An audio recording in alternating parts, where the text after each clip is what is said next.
Pretty young thing, you should've seen them thighs. She start feeling up on me, my temperature rise. You think you can handle it, girl? Come meet me outside. We hop in my car, I carry you home. We hop in my car, I carry you home. We hop in my car, I carry you home. We hop in my car, I carry you home. She sent me a message, so I checked my DM. Told me she available from AM to PM. I had to go buy protection, can't make her my BM. She got them big melons and I wanted to see them. Thick like cold grits, fine as can be. Sweeter than guava jam, she got all the meat. Waist like a horse, thick in the ties. Call me like your Uber girl, can't come for this ride.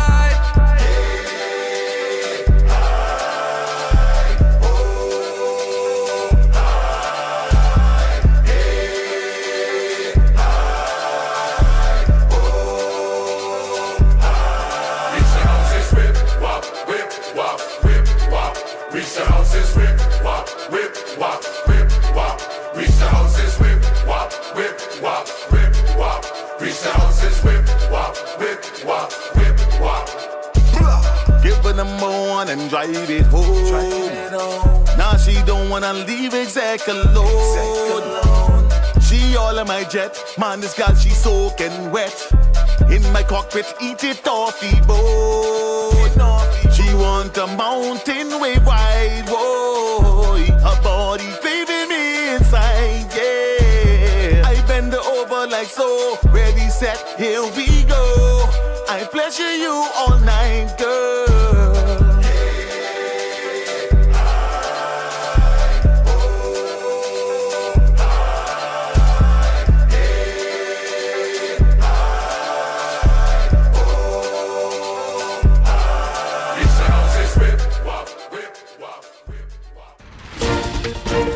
A brother convicted of sex crimes against his sister. We've got the latest from the courts. Also, a man is shot and killed, marking the 66th murder for the year. And later, the Prime Minister primed for the next general election. Will he go early? Will there be a by-election? Eyewitness News starts now. Good evening, everyone. I'm Janae Noel. Thanks so much for joining us. Topping news tonight, the judiciary once again facing some scathing criticism from residents on a recent sentencing that they say amounts to little to more than a token fine. Our Jose Etienne joining me live in studio tonight to further discuss. Jose? Well, Janae, it's yet another case that exposes what critics say is a flawed legal system. This brother who raped his sister 2 years ago will spend less than a decade behind bars for incest. And one denominational head is speaking out tonight, calling it a mockery of justice. 7 years? No, we gotta be kidding. Bishop Denzel Rowe left completely floored by a Supreme Court judge's decision to hand down a 7-year sentence on a 23-year-old man who raped his sister 2 years ago when she was 14 years old. The court heard that the convict pushed his sister on the bathroom floor and sexually abused her shortly after she was done taking a shower. This is demonic at the highest level, that a brother can be drawn in that way to his baby sister, the one that he should be protecting. Now, for some, the silver lining in this case might be that it didn't languish in the legal system, given that a conviction was secured just 2 years after the crime happened. Additionally, the disgraced relative owned up to his depraved acts. Officials say guilty pleas are critical to bringing closure to such cases. Emphasis has also been placed on how these individuals are reintegrated into society once they wrap up their time behind bars. I believe in rehabilitation. I believe in restoration. But I also believe as a man soweth, that shall he also reap. And for a crime of this nature, the punishment for such a crime, it needs to send a message to the individual and the message to the rest of the public to know that this will not be tolerated. Nonetheless, prosecutors sought for the brother to be whipped with a sentence range of 10 to 15 years. But the defense had its way, coupled with the mother's reported request for leniency. No wonder why so many of our young ladies don't feel protected. They don't feel as though we have their backs. The system is not designed to have the backs of our daughters that are vulnerable, of our children that are vulnerable. Similarly, residents were up in arms when a 20-year-old man who aided and recorded the sexual assault of a preteen girl was sentenced to 5 years in prison and 2 years of probation back in June. Such cases also spark calls for sentencing guidelines amid fears that those on the bench are turning a deaf ear to the public's outrage. We need to continue to apply pressure to matters of this nature. But from where I sit in my capacity as a man of God, really the urgency that I feel is not just an urgency on the judicial system, on the legislators. The urgency that I feel is for those of us in the body of Christ. Now, once he completes his prison sentence, he still has 2 years of probation to deal with. A breach of probation would result in an additional 2-year sentence. Janea? Thanks so much, our Jose Atienne, joining us live in studio tonight. Meanwhile, child advocate Patrice Hannah Carey also taking grave exception to what she calls weak sentences being imposed on those who sexually abuse children. Hannah Carey's comments come weeks after Social Services Minister Miles Laroda expressed concern that ironclad cases oftentimes crumble due to the witnesses' unwillingness to testify. Well, the child advocate is of the view that this reality won't be challenged amid growing hopelessness in the judiciary's ability to send a strong message to offenders. When people look at the time frames, the sentences that is even being given in terms of the child cases in this event, then we note that it almost doesn't make sense to go out there and even to say anything, to make note of it, because they're not taking it serious. There's a feeling sincerely in the back of citizens' minds that these type of things are not being taken serious in the judicial system. So when we can hear the minister say the noise is there and the airtight cases is there, how long are the cases taken to come together? And then again, what is the enforcement behind it when there is prosecution? And that way people will then begin to negate these things. They will no longer want to contribute to these things, or the factor of being jailed, sentenced, or prosecuted for it would be so much so that people will not be, they will be hindered. Well, a father's life was violently cut short on Monday night when a group of masked men opened fire in a deadly ambush. Our Lyndon Ritchie Jr. has the story.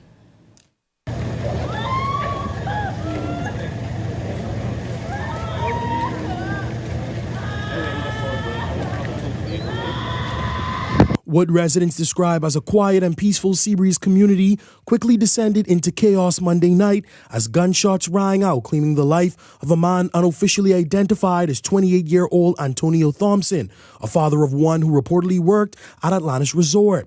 The outburst of violence sending shockwaves through the neighborhood as terrified residents scrambled for cover.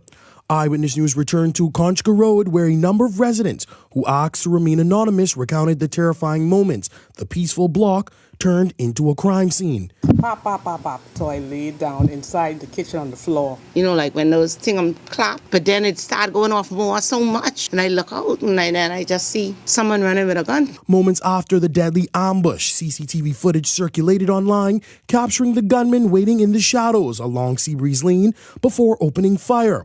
While authorities would not comment directly on the video, they confirmed details of the attack. Occupants of that vehicle exited the vehicle and opened fire on the victim. With chilling CCTV footage capturing a play-by-play into last night's horrific murder, ultimately leaving the young man to collapse outside of his residence, authorities sent a stern message for persons responsible for leaking these heinous crimes. Part of releasing this information or these video footage prior to can truly compromise our investigation, and we're not able to bring justice to the victims. Neighbors say the fallen father was quiet but kind, a man who would often look out for others in the area. Good morning, Mom. Good night, Mom. That's it. Not saying much. He never have much to say. This boys just go to work and come home. He's a helpful young man, respectable and everything. Police say they have yet to establish a motive in the killing, which marks the country's 66th murder for the year. Lyndon Ritchie Jr., Eyewitness News. Well, a woman is recovering in hospital tonight after she was doused with a flammable substance, set on fire, and robbed outside a business establishment in Grand Bahama. Police press liaison of the Northern Bahamas, Superintendent Stephen Roll, providing Eyewitness News with these details. While at that location, she was having a conversation with an unknown male, when she was approached by a second unknown male. An argument started between both of them. And during the argument, she'd have thrown some liquid on the male that she was arguing with, which is believed to be rubbing alcohol. And in return, it caused a struggle between her and the male. The male eventually overpowered her, was able to take that liquid from her, sort of throw the liquid on the female, and then set her fire. He would have made good escape on her feet. She was examined by EMT, and she was transported to the RAN, where she received her treatment and is currently listed in stable condition. Authorities noting tonight a suspect is in custody. They're doing their best, combing the area for details, speaking with persons who can assist in bringing justice for the victim. Short time later, during the officers' vigilance, they were arrested a 39-year-old male who was presently in custody at this time and was assisting with this investigation. It actually was a restaurant and bar. However, it was not in operation at present. So you have persons just hanging there. But why they were there at that hour of the night, like I said, it's under investigation. Well, authorities say they need your help in locating 43-year-old Samuel Archer. He's been missing since Thursday, October 2nd, but was not reported missing until Sunday, October 5th. His last known address, Hunters in Pinders Point. The missing flyer was distributed on Tuesday afternoon, describing Archer, a slim-built, light brown complexion, standing some 5 feet 8 inches tall. If you have any information that could assist with locating Archer, you're asked to contact authorities at 350-319-89 or 911 or your nearest police station. Meantime, another bustling food establishment, Cricket Club, under a magnifying glass tonight as investigations into its labor practices is reportedly pending. Labor officials telling Eyewitness News that investigators have been sent to the West Bay Street establishment that sits just across from the fish fry to assess the various complaints being made by anonymous staffers who describe working conditions there as a, quote, nightmare. With no formal investigation that has been launched, but according to a social media post, labor officials acted on, workers allege that they're being denied overtime pay, sick days, and a fair vacation. Workers are also accusing the business owners of being disrespectful. Workers also raising concern about the kitchen being unsanitary. Eyewitness News making attempts to reach out to officials from the Food and Safety Quality Unit. Those attempts unsuccessful up until news time. It's a story we will continue to follow tonight. Well, as government prepares to construct what they call a new state-of-the-art hospital on New Providence Highway, expanding some 50 acres, priced at some $285 million, residents are arguing tonight that flooding could be a major concern and noise and traffic pollution could be at an all-time high as a result. These and more concerns being expressed at a town hall meeting last night. Minister of Health and Wellness, Dr. Michael Darville, after hearing the concerns, emphasized to residents that the proposed facility would lift a burden off of the operations at the Princess Margaret Hospital, helping to solve some long-time issues. And we are moving progressively for the completion of this process while we finalize all of the financial ramifications associated with the construction. There is a drive for every country in the world for pandemic preparedness. It's not if we're going to have another pandemic, it's a matter of when. And because we need to ensure that we do not find ourselves in the same position we were in the COVID-19 pandemic, it's important for us to develop tertiary healthcare facilities that are able to function simultaneously with infectious diseases. The Princess Margaret Hospital is one of those hospitals that cannot function simultaneously with infectious disease because it's a Florence Nightingale type system. President last night's meeting, Opposition Free National Movement Fort Charlotte candidate Travis Robinson, who also lives in that area and stands to be impacted. He argued that the environmental impact assessment on the proposed area outlined some critical concerns. Robinson also claiming that Fort Charlotte constituents are not for the construction of that hospital in that community.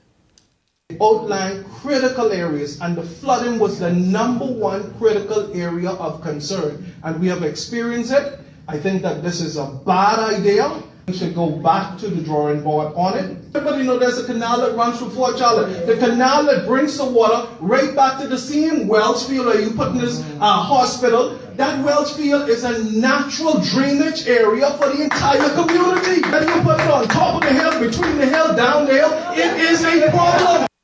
Well, we took to social media asking for your opinion on the government's plan to construct that specialty hospital, which has been met with both optimism and outrage. 48% voted to move forward with building the new hospital, while 43% voted to reassess the project's location before proceeding.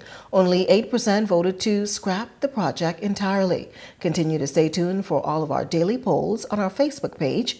Your voice matters. Well, labor issues have been making headlines for some time now across the country, and the Department of Labor now stepping in to address those concerns with a town hall meeting with stakeholders tonight.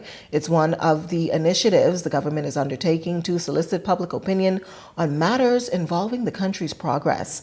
Arlington Ritchie Jr. joining us live tonight from the National Training Agency, where public consultation is being held. Linton, what can you tell us? Good evening, Janea. That's right. Coming to you live from the National Training Agency here on Gladstone Road, where a town hall meeting is underway with Ministry of Labor and Public Service stakeholders and some prominent union faces behind these doors directly behind me now. Joining me live is the Minister of Labor and Public Service, Minister Pia Glover-Rule. Minister, firstly, let's talk about how we got here, the need to put this town hall meeting on tonight. Well, the importance of tonight is that it is important that our labor legislation evolves as the world of work evolves, something that we have touched on with ILO as we meet with our OAS colleagues around the world. We are looking at how the world of work is evolving. But legislation has to evolve with it because that's the framework that supports our workers. So it's important. We're moving our labor legislation into the 21st century, and this is a critical step in labor for our nation. What do you think that these, I see a lot of union faces behind me. What do you hope that they can take from here? Where do you go from here? You spoke a little bit about evolving. So what does it look like after we leave these doors? Well, this is a tripartite relationship. The trade unions, our employer confederations, our business owners, our government ministries have been involved in this process since day one. It's been a 2-year process, and everybody is a stakeholder. These recommendations came from the stakeholders, came from the trade unions, came from the employer confederations, came from the government in some instances. So this is a collaborative effort, and so we would take a sense of satisfaction, I hope, once we can get past this stage and move to potentially drafting this legislation. Got it. Thank you so much. Well, Janea, of course, right now, currently underway is a question and answer period where stakeholders in the industry are posing their questions to the Executive Council here for the Ministry of Labor and Public Service. Some topics that I heard before we went up on the live coverage was things ranging from paternity leave, extended maternity leave, mental health wellness leave, and also redundancy insurance. But we are standing by here at the National Training Agency, and we will be sure to bring you updates on our digital platforms and more tonight.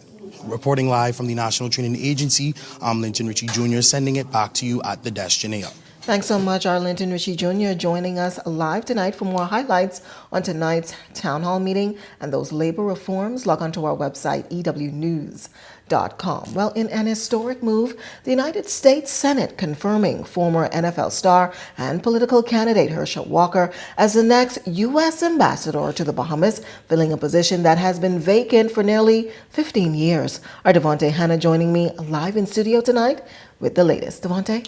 Well, Janaea, today on Tuesday, the U.S. Senate confirmed Herschel Walker, a former Heisman Trophy winner and one-time Georgia Senate candidate who failed at that position, to serve as Washington's top diplomat to the Bahamas, ambassador extraordinary and plenipotentiary of the United States to the Commonwealth of the Bahamas. His confirmation package, with more than 100 other nominees under newly expedited Senate rules, marks what many see as a renewed effort to strengthen U.S.-Bahamas relations. Now, according to international reports, Bahamian ambassador to the U.S., Wendell Jones, welcomed the move, saying Walker will be warmly welcomed by Bahamians and is well positioned to assist our government in communicating on many issues of mutual concern.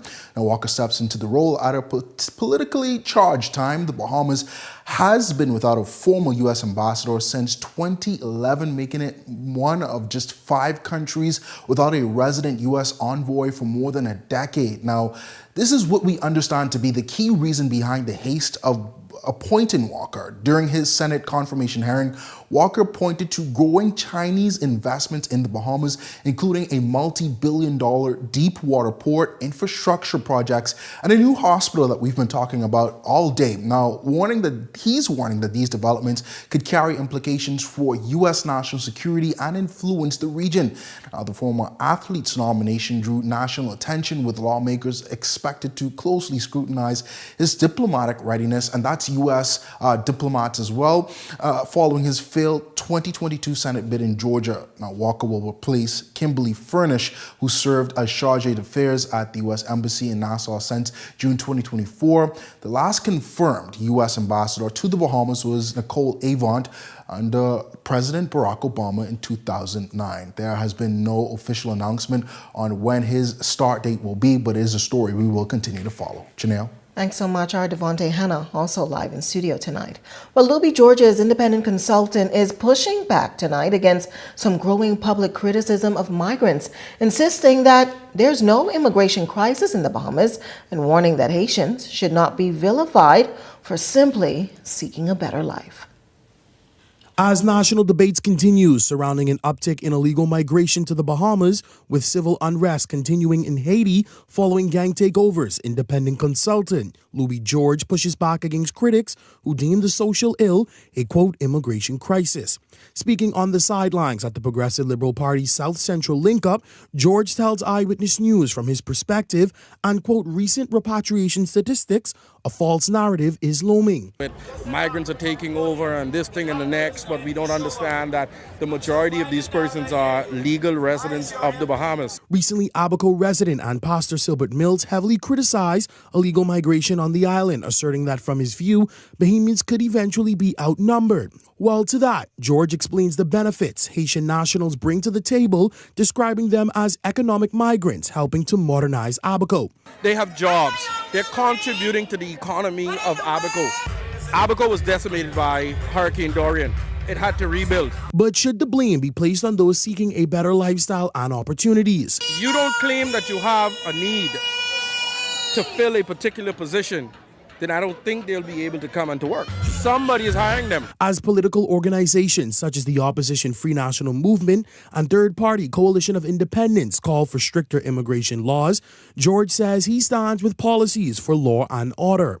If persons are there undocumented, arrest, charge, bring before the courts, and deport. Department of Immigration officials on the island of Abaco reaffirming their commitment to following protocols, noting apprehension operations remain underway.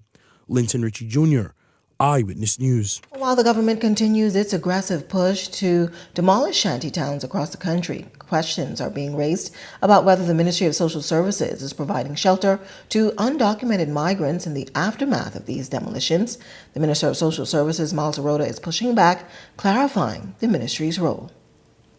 When the demolition process is going on, it's not just the Ministry of Works. Social Services plays a role, and one of the roles is most important roles that Social Services plays is to find alternative housing for Bahamian citizens. The qualified must be Bahamian citizens.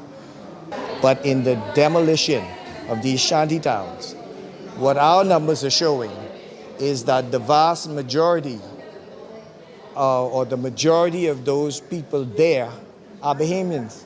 It's been conflated that shanty towns just have illegal immigrants there. That's not the case.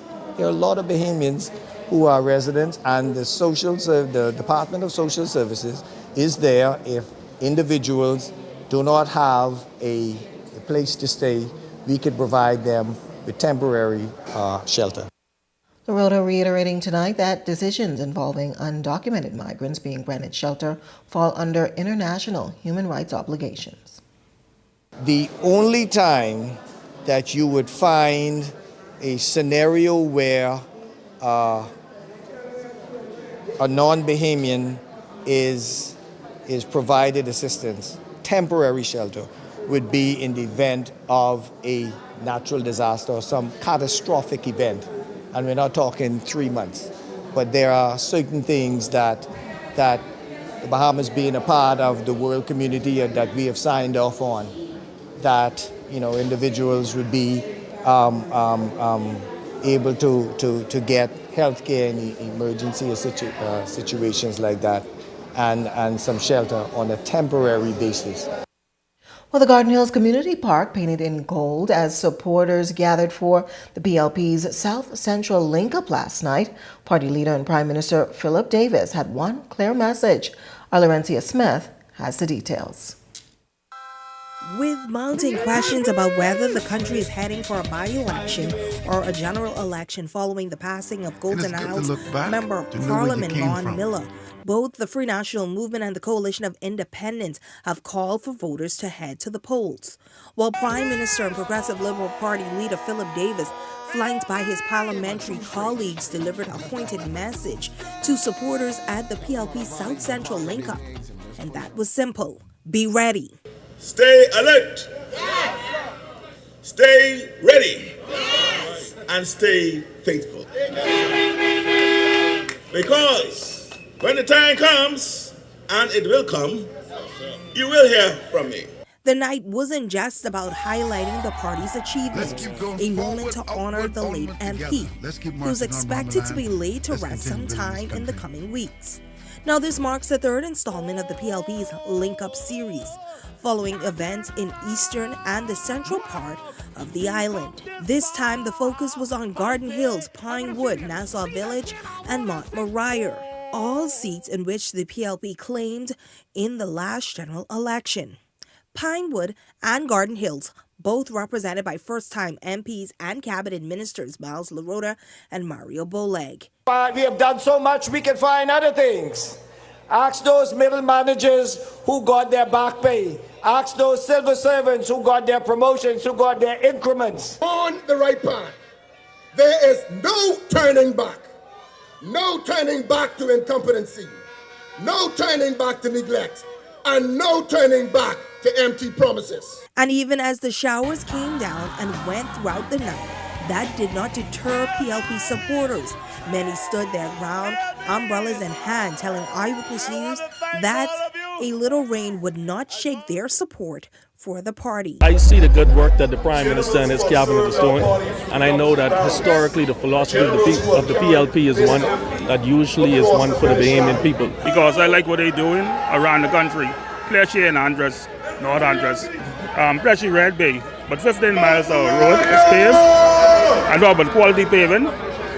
Also taking the stage were first-time MPs Michael Barnaby of Montmoriah and Jamal Strawn of Nassau Village, both pledging to keep working for their constituents. Of our communities, demonstrate our laser focus on the constituents we serve, but also displays our collective determination to continue to steer our beloved country and communities in the right direction. We will keep fighting. We will keep building, brick by brick, street by street, project by project. Laurencia Smith, Eyewitness News. Well, if you've got a news tip or if you've seen news in the making, call the Eye on News hotline, 397-6397. We also invite you to send your letters to the editor for publication on all of our social media platforms, Eyewitness News Bahamas @gmail.com.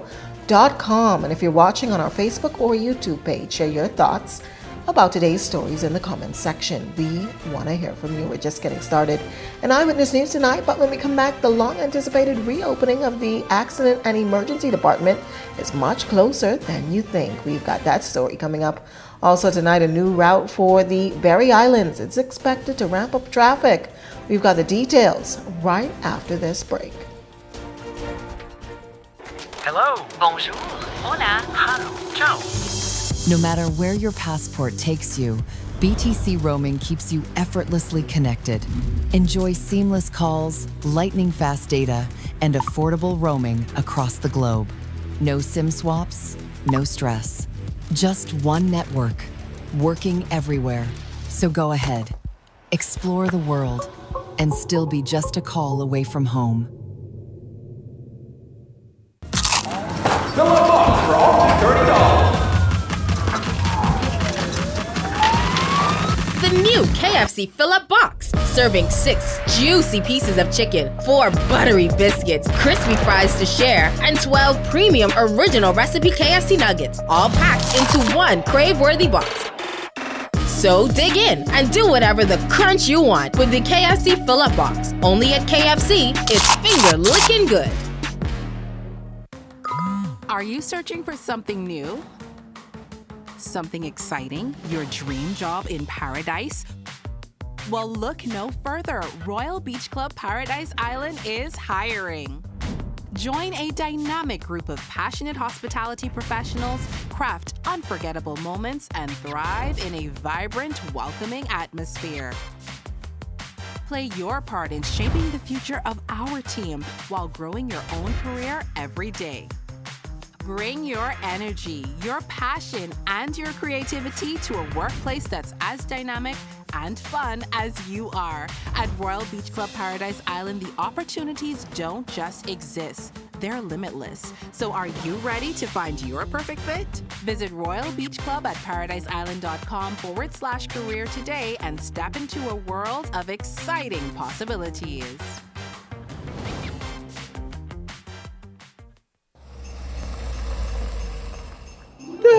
What is car sexy yet? I need to upgrade, eh? That's easy. Just apply for a cash and go loan. Once approved, you're in the giveaway. This lane ain't even got no Bluetooth.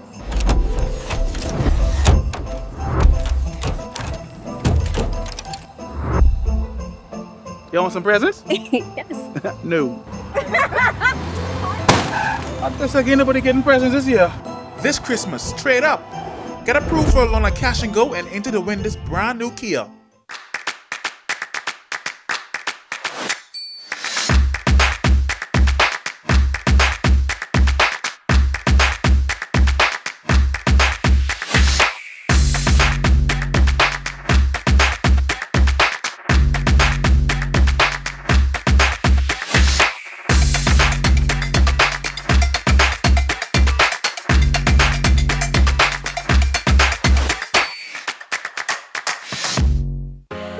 This National Heroes Day, Grand Bahama Tiles is celebrating our nation's builders, our contractors. For one day only, enjoy 20% off store-wide at our contractors only sale.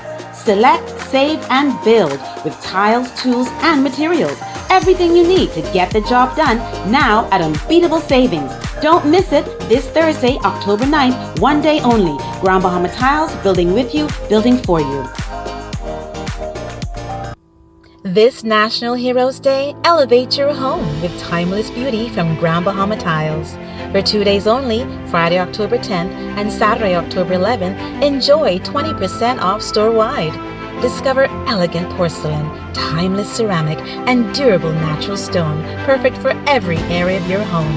Celebrate savings that last a lifetime, only at Grand Bahama Tiles.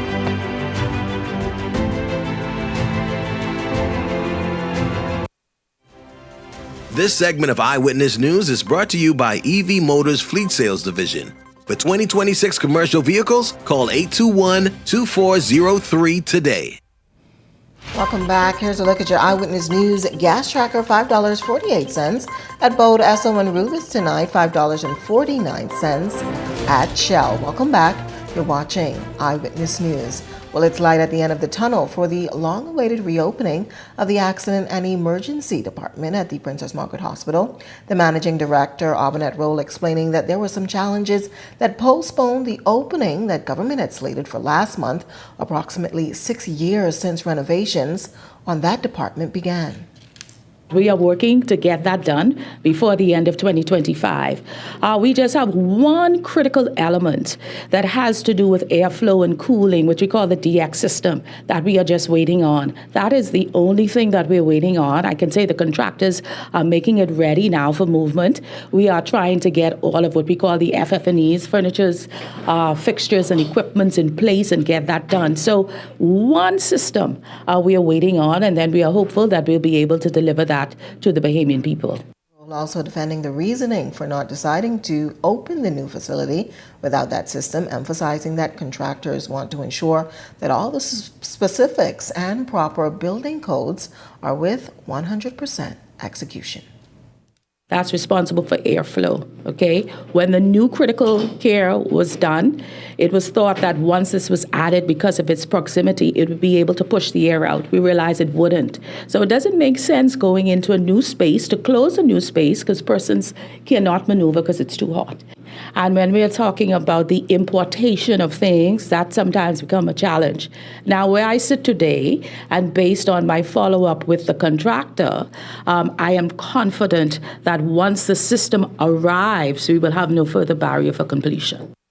Well, a local airline and a global cruise giant teaming up to open new gateway for travel and tourism to the country with the launch of a new route in the Berry Islands. Our Laurencia Smith was there for this milestone moment.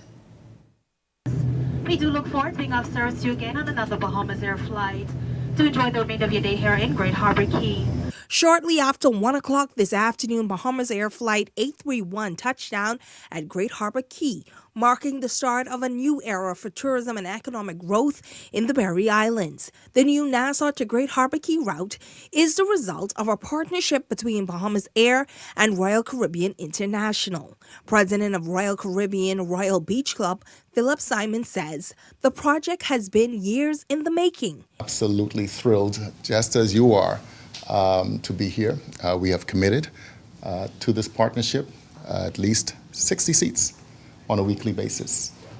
And that is to assist our partners that work on the island and, of course, those that live here. Meanwhile, Bahamas Air Managing Director Tracy Cooper echoed similar sentiments, saying the initiative is one that will bear fruit in the near future. We're already starting conversations as to how we can expand that, how we could provide at least 2 or 3 rotations into Great Harbor Key on a weekly basis. How do we, as well, when it comes to things like hurricanes, how do we provide relief? Now, longtime resident of the island, Miss Rule, says that she's been praying for the return of the national flag carrier. She says that this return means hope for the island's economy.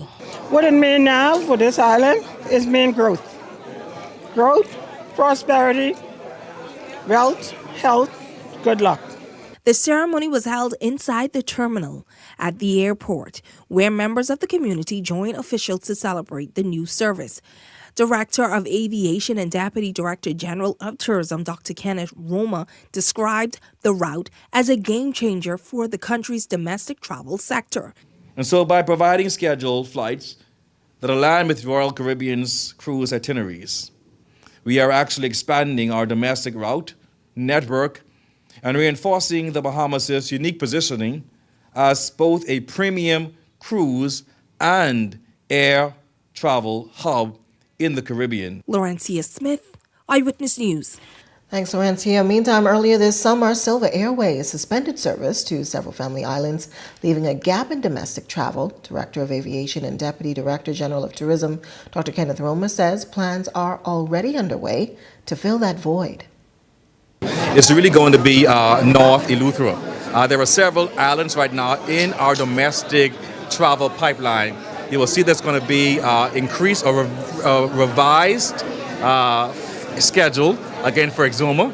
Bahamas Air again, that Lauderdale into Exuma. We are seeing our smaller carriers of Magus Air in November starting routes into your Cat Island. and also into Long Island.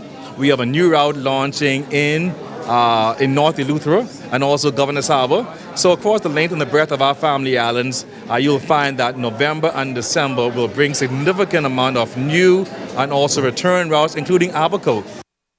He added that the goal is to make Family Island travel more accessible and convenient with a new campaign set to launch early next year. Stimulate domestic travel as opposed to at times exporting monies out of our country. How is it that we can have that money circulate in our tourism economy to benefit our wonderful 16 island destinations? We'll be working more strategic with our domestic airline partners, some of the smaller ones who at times feel as though they might not have a big seat at the table. So our domestic carriers will be getting a lot more support, marketing support, financial support. How is it that we could move our domestic carriers to a position where they're again working again with our major legacy carriers and taking person to our family islands? So we're going to be working with our Bahamas Art Island promotion boards. Well, 500 employees, that's how much persons Royal Caribbean is looking to hire to outfit its beach clubhouse on Paradise Island. Senior recruiter Paul Moxie Jr. sharing that an aggressive recruitment exercise begins tomorrow. It's expected to continue next week to find the country's best and brightest. The company, he says, is hoping to attract persons to be a part of the brand and business that's expected to open this December. So this entire year, we've been strategizing to recruit some of the top talent within the country.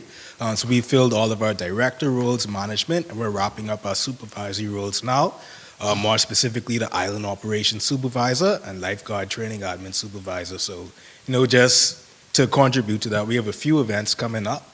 For example, tomorrow we have a technical recruitment fair with BTVI starting from 10 a.m. to 2 p.m. right at their campus. So apart from that, we also have, a swim test this Saturday at Betty Kelly Canning from 9:30 a.m. So if you're interested in a lifeguard, becoming a lifeguard, definitely come out for that. Or even if you're interested in the manager role, I definitely recommend coming out. The new recruitment team will also be in the nation's second city looking for suitable workers. In addition to that, we'll be going to Freeport on Tuesday. We'll have a job fair with Department of Labor over at their main headquarters in Freeport, starting at 10 a.m. Following day, we'll have a swim test for the lifeguards out there, anybody interested, and that'll be at the YMCA at 9 a.m. So, quite a few events we have planned to wrap up these next few weeks of recruitment. The Ministry of Education continuing its efforts to invest in its workforce, marking a 2-day conclave today aimed at strengthening the personal and professional development of its technical officers under the theme of growth and capacity building. Senior Education Officer Indira Martin says the conclave brings together experts, agencies, and service providers to offer targeted support to those who serve in the country's education system. Well, these are our education leaders. These are really the movers and shakers of all of the initiatives and the programs that you hear about. In August, we focused on one arm of leadership training, which was our school-based administrators. And today, we're focusing on our curriculum, our education officers responsible for examinations and assessment, special services. So we're ensuring that our leaders are prepared, they are trained, so that they'll be able to be effective in whatever situations they find themselves in. The event featuring some 16 vendors, each providing a unique service aimed at enriching the professional lives of participants. From financial planning to continuing education, their offerings are as diverse as the officers they serve. One standout, the Educator's Pension Plan. It's helping attendees understand how to secure their financial future after years of service. First of all, the unions would put in a number for them, a certain amount, and then we encourage them to add additional funds. And the funds are they can add from $10 and up, whatever they choose to add for the retirement plan. And that would be their personal retirement plan, and the union would put in for the union's retirement plan that would go to them. And we also add 5% compound interest every year to their total. So they would be getting interest, and from what I understand, it's more than any bank would give any persons who have monies in their bank. So hopefully we can encourage all of our members to join or all of our teachers and whomever else we have as unions to join and start saving for their retirement or resignation. We just try to encourage our members to save. We all know that retirement can be difficult at times, so we want to hopefully ease the burden for them once they retire. Well, we do have an update for you in a story we've been following. Labor Minister Pia Glover-Roll revealing that labor inspectors are looking into complaints reportedly made by cricket club employees who raise concerns about questionable practices. Glover-Roll says once the report is completed, a determination will be made on the next course of action. Well, the Bahamas Department of Labor has a rapid response unit, and as complaints come in, we have social media platforms, we have phone lines, and of course there's walk-in. We have a whistleblower program, so we get complaints from all around the country. And as we get complaints, we enlist our inspectors to take a visit, speak to the owners, speak to the employees. We have full investigations, and then whatever repercussions need to occur or whatever consequences need to occur as a result, we ensure. But we also work with employees and organizations in conciliation processes. Sometimes organizations don't quite understand the law by which they need to abide. Sometimes employees don't understand the laws by which they need to provide services. So the Bahamas Department of Labor is that conciliator, is that mediator in these instances. Whenever we receive complaints, whether they are anonymous or filed as disputes, the Bahamas Department of Labor inspectors go into full mode of investigation. The Director of Labor and I were out of the country at a labor conference when we got the information, and we immediately dispatched our inspectors, who I know have visited the establishment, and we await their report. So, go ahead. So following their report, what could possibly be the next step? Well, of course, it's based on their report, and mediation happens based on what is discovered, and that can be any range of things. But of course, we always make sure that we are aligning our organizations, our employees, with the law of the land. Well, 1 year ago today, Toni Seymour ascended to the helm of the Bahamas Power and Light Company as its first woman CEO. She broke the glass ceiling for women in the energy sector, and over the past year, she has led the power generation company on its aggressive new energy era reform. Tonight, and for the remainder of this month every Tuesday, BPL takes a deep dive into Women in Power. This evening, we're introducing part 1 of the docuseries, Hard Lessons in Discipline.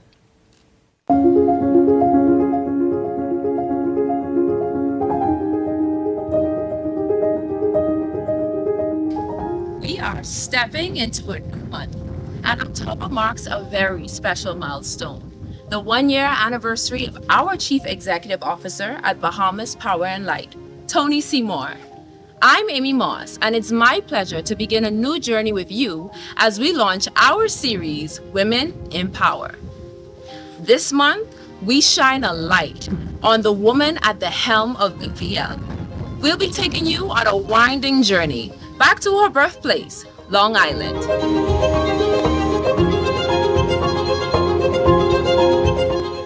When you're coming into Devonski Airport, you can see Orthodox Church is on the flight line. The red roof is something that stands out. When you look down and you see the red roof, you know that you're home. For many, home is where the heart is, and for Bahamas Power and Light CEO Toni Seymour, it's also a place where hard lessons are learned. We are at St. Athanasius Church in Lower Devonski, and this is my daddy's church. This is the church where he grew up, where I grew up. It all began right here in these pews. Hard lessons of discipline, love, and faith that molded the powerhouse we know today. My daddy was the catechist of this church. He got buried in this church, and it has so many memories, so many childhood memories, because I used to get lit over my head with that mask for misbehaving in church. While traveling down the nostalgic halls of her childhood, a familiar face drove past on Queens Highway. I can't let her stand outside and not go in. Okay. She has the key. She has the key. The key to St. Athanasius not only opened its front doors, But it also unlocked an emotional journey for the duo as they took a tearful stroll down memory lane. Fond memories of discipline that shaped the CEO we appreciate today. This is where Miss Bathsheba Turnquest used to lick me on my head if I swing my feet in the pews. The role of this church in her life, she will never forget if she lives to be 100. Her father not only taught her lessons through discipline, there was also tough love with a dash of humor. And so I read the Psalms, and I couldn't remember what to say. And he whispered under his breath, and he was like, "Glory to God." And I said into the mic, "Glory to God." And then the priest got up and said, "Glory be to the Father, and to the Son, and to the Holy Ghost." And I looked up my God and was like, "Why couldn't you tell me that?" This foundation of tough love is what helped to formulate the hard hat that CEO wears at the helm of BPL today.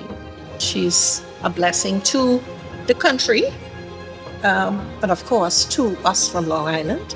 As she continues to represent her birthplace, Long Island, Seymour will tell you that she is well equipped with the leadership skills required to steer the ship. In part 2 of Women in Power, this island girl takes us behind the wheel, steering us into her voyage of leadership as she marks her 1-year anniversary as CEO of the country's main utility provider.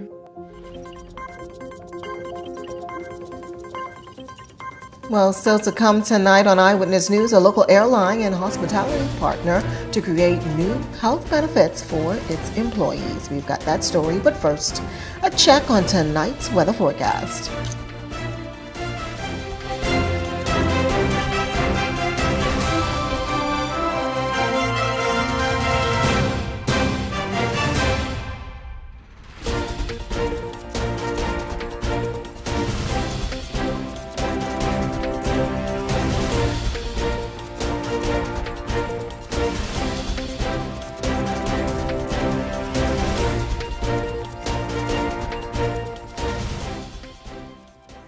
Looking for insurance that fits your lifestyle and your budget? At Star General Insurance, we've got you covered.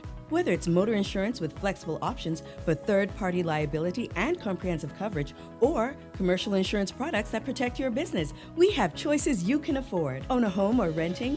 Our home insurance products have just what you need. And for the adventurers out there, we offer marine insurance too. Visit our website or social media pages for contact information and quotes. Star General, insurance made simple. Squad and Zone 4 present Keisha Cole performing live Saturday, October 11th at Nassau's Cruise Port. Keisha Cole performing live at the Nassau Cruise Port. $75 general admission, and log on DonJulioEvents.com for more information about VIP, table service, and skybox. Keisha Cole, October 11th, Nassau Cruise Port. Security strictly enforced. Keisha Cole performing live at Nassau Cruise Port. Stop, man, stop. But it's hot today, boy. Boy. You see that? Mm-hmm. That's snowy.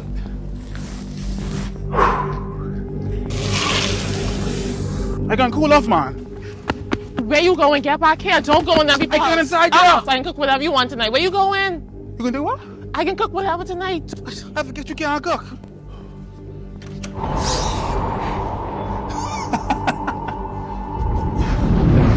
Step up the heat and enter Skypole. Expert installation, cool comfort, and reliable service. Brought to you by Discount AC and Supplies. Your one-stop shop for top-tier AC units. Only one item? Are you tired of limited choices? I'll have the one item on the menu, thank you. Wow! So many choices. Why settle for less when you deserve more? When it comes to the ways you pay, the more, the better. With a variety of payment options available, you can enjoy the freedom to choose what works best for you. Choose freedom. Choose flexibility. Choose from the full menu of payment options. The future of pay is digital. At the Water and Sewage Corporation, safety and convenience are our top priorities. However, our meter readers face challenges that can make their job difficult. Locked gates to guard dogs sometimes leads to missed readings and estimated bills, which can be frustrating for you and us. That's why we're upgrading to digital meters. They bring safety, accuracy, and convenience to homes across the Bahamas. We can streamline data collection, reduce on-site visits, and provide more accurate bills with no more estimates. Digital meters also help detect leaks early, saving you from costly bills and reducing water waste. Soon, a user-friendly app will let you track your water usage, manage bills, and stay informed, all at your fingertips. Over the next year, we're rolling out digital meters nationwide, transforming how we serve you with a safer and cost-efficient water supply. To learn about our digital meters, visit our website or call us today. And don't forget to update your information at any of our locations. You're watching Eyewitness News. Welcome back. Well, in a country where healthcare starts to feel like a luxury and the cost of care puts a basic checkup out of the reach for many, one company is changing course tonight. Our Delana Roker has the details. In a country where the price of staying healthy can feel out of bounds, Western Air is taking a different approach, putting wellness over profits. The airline has partnered with Doctors Hospital to provide accessible, affordable healthcare for more than 250 employees through a new initiative called the Loyalty Advantage Membership Program, or LAMP. Finance manager within Doctors Hospital, Carla Bethel, says the goal is simple: make quality care something every worker can afford. Western is very serious about providing a good quality work environment for their staff and their team. They want to make sure they have the benefits for their staff and their team. And so we share a lot of similar values. And so we were proud to work with Western Air to achieve just that.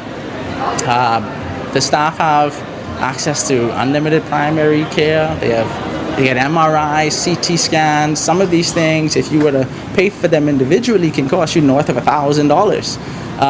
Now they get these all for a very low monthly fee. No pre-screenings, no deductibles, no age limits, and a price point that puts private healthcare back into the hands of working people. The program doesn't just cover illnesses, it's built around prevention and early detection. Western Air President and CEO Rexy Roll says it's about putting employees first. We were looking for a healthcare solution that was going to be innovative and, more importantly, practical and beneficial to our employees, something that they could use in their day-to-day lives. And so we also wanted to significantly reduce their costs when it came to healthcare, particularly when it came to primary and preventative care. And overall, we just wanted to support them on their overall well-being and healthcare journeys. In a time when many Bahamians delay care because they can't afford it, this partnership is more than a corporate initiative. It's a statement that access to healthcare should not depend on your pay grade. We have plans that are available for groups, so companies that want to provide healthcare benefits for their staff, because who know that a healthy workforce is a more productive workforce.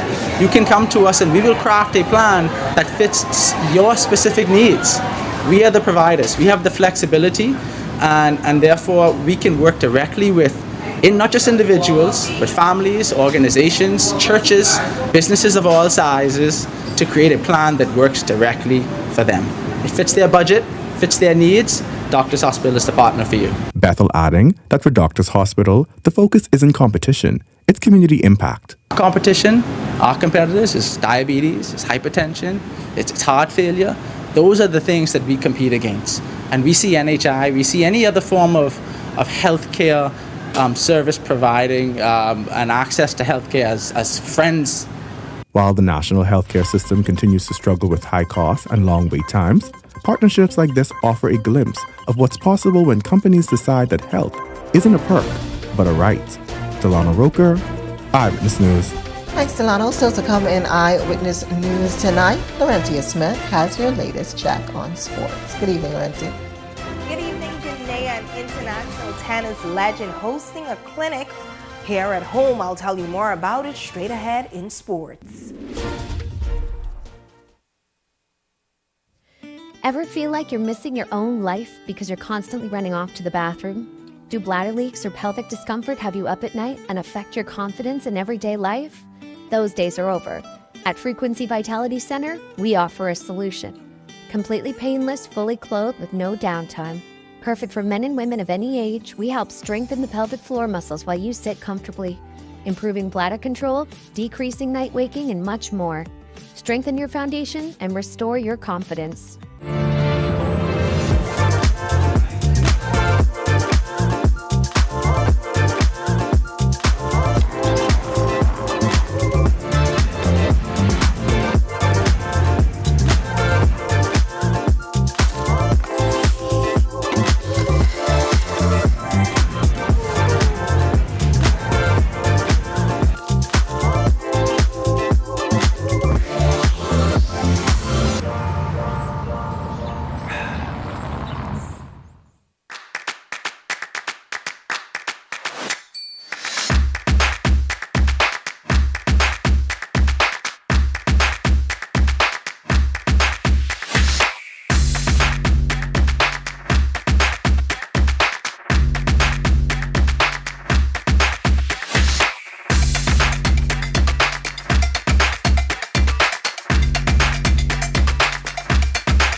This National Heroes Day, Grand Bahama Tiles is celebrating our nation's builders, our contractors. For one day only, enjoy 20% off store-wide at our Contractors Only sale. Select, save, and build with tiles, tools, and materials. Everything you need to get the job done now at unbeatable savings. Don't miss it this Thursday, October 9th, one day only. Grand Bahama Tiles, building with you, building for you. This National Heroes Day, elevate your home with timeless beauty from Grand Bahama Tiles. For 2 days only, Friday, October 10th and Saturday, October 11th, enjoy 20% off store-wide. Discover elegant porcelain, timeless ceramic, and durable natural stone, perfect for every area of your home. Celebrate savings that last a lifetime, only at Grand Bahama Tiles.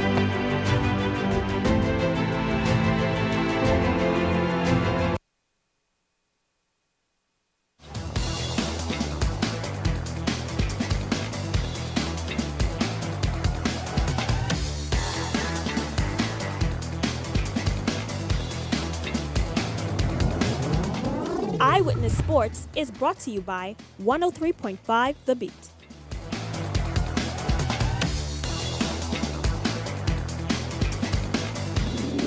Welcome to another edition of Eyewitness Sports. I'm Laurencia Smith. Thanks for joining us. Topping sports tonight, the Bahamas John McEnroe Tennis Center has been buzzing with racket activity in recent weeks. Over the weekend, 7-time Grand Slam champion John McEnroe returned to the 242 to host a tennis clinic for adults and children at the tennis center named after him. The American tennis legend spoke about what it means to be back and connecting with fans through events like this. Trying to give as many young kids here, and I also, my academy in New York, I've been doing that the last 15 years. This is sort of a new thing, but I'm looking forward to trying to make it as, affordable, accessible, give kids that normally can't afford to play a chance to play.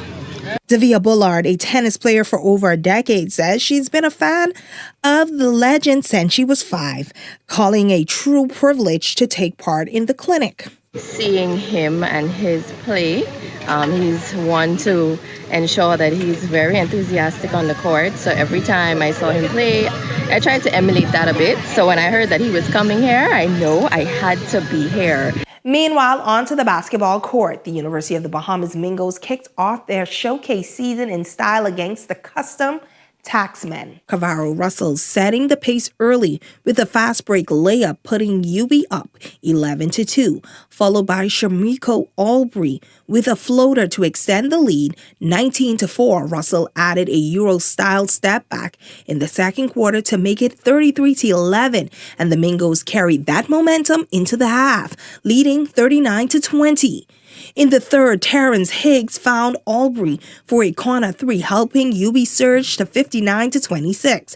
Freshman Jairus Hall contributed late in the fourth, connecting 2 long-range shots for 10 points. The Mingos never trailed, cruising to a commanding 96-50 victory. I like the win. It was nice, but I feel like we could execute some more. I feel like we get a lot of stops, a lot of steals, a lot of fast breaks, a lot of opportunities to run up. So yeah, I feel like I was happy with that. On the defensive end, we was getting a lot of stops, we was getting a lot of steals, so it helped us to go up by that a lot. I feel kind of scrappy, we could have executed better on offense, but our defense was good, so happy with that. Everybody reacted to the ball, we closed so good, a lot of steals, a lot of jumping past lanes, a lot of good stuff. Well, that's what's making sports at this hour. I'm Laurencia Smith. Stay tuned for more news on the other side of the break. Ever feel like you're missing your own life because you're constantly running off to the bathroom? Do bladder leaks or pelvic discomfort have you up at night and affect your confidence in everyday life? Those days are over. At Frequency Vitality Center, we offer a solution. Completely painless, fully clothed with no downtime. Perfect for men and women of any age, we help strengthen the pelvic floor muscles while you sit comfortably, improving bladder control, decreasing night waking, and much more. Strengthen your foundation and restore your confidence. Welcome to Paradise Premium Foods, where exceptional taste meets everyday convenience. Right in the heart of Hurricane Hole Plaza, whether you're planning a beachside brunch, an intimate dinner, or simply restocking your favorites, we offer only the finest selection of local and imported goods, handpicked for quality, freshness, and flavor. At Paradise Premium Foods, shopping is effortless, service is personal, and every visit feels like a treat. From gourmet meals to go to organic essentials and indulgent treats, this is your neighborhood market elevated. Live well, eat better. Discover Paradise Premium Foods, now open at Hurricane Hole Plaza, Paradise Island. Paradise Premium Foods. Taste the difference.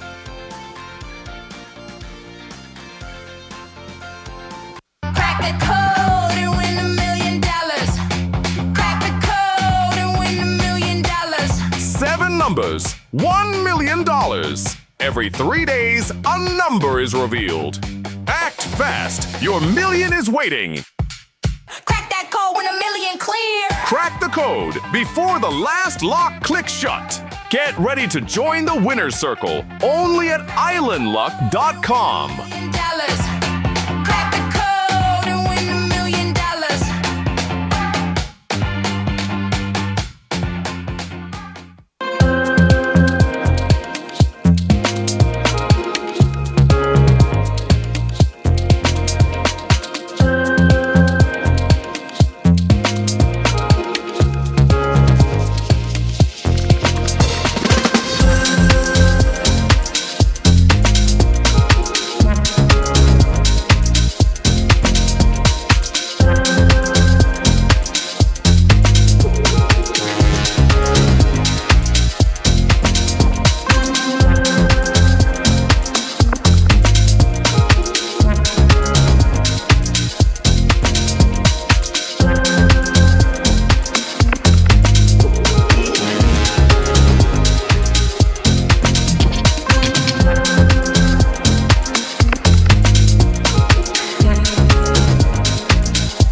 This National Heroes Day, Grand Bahama Tiles is celebrating our nation's builders, our contractors. For one day only, enjoy 20% off store-wide at our contractors only sale. Select, save, and build with tiles, tools, and materials. Everything you need to get the job done now at unbeatable savings. Don't miss it this Thursday, October 9th, one day only. Grand Bahama Tiles, building with you, building for you. This National Heroes Day, elevate your home with timeless beauty from Grand Bahama Tiles. For 2 days only, Friday, October 10th and Saturday, October 11th, enjoy 20% off store-wide. Discover elegant porcelain, timeless ceramic, and durable natural stone, perfect for every area of your home. Celebrate savings that last a lifetime, only at Grand Bahama Tiles.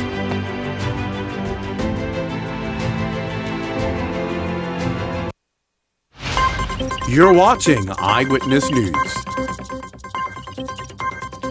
Well, that wraps up news, but coming up and beyond the headlines with Shanique Miller, she takes a look at all of today's Top stories, that's coming up and Beyond the Headlines. It starts right after this. That does it for us here at Eyewitness News. It's certainly been a pleasure having you in our company tonight. On behalf of the entire news team, I'm Janae Noel saying good night and be safe, everyone.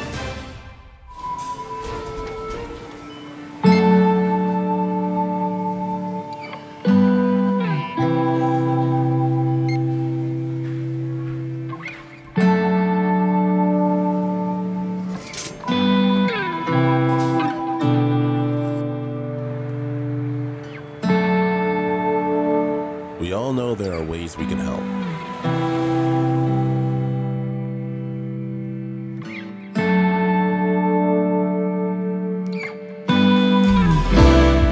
Your help can go even further.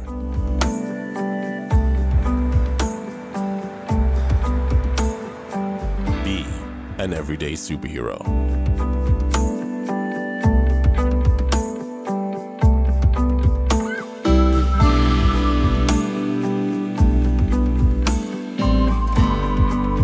Donate to Hands for Hunger.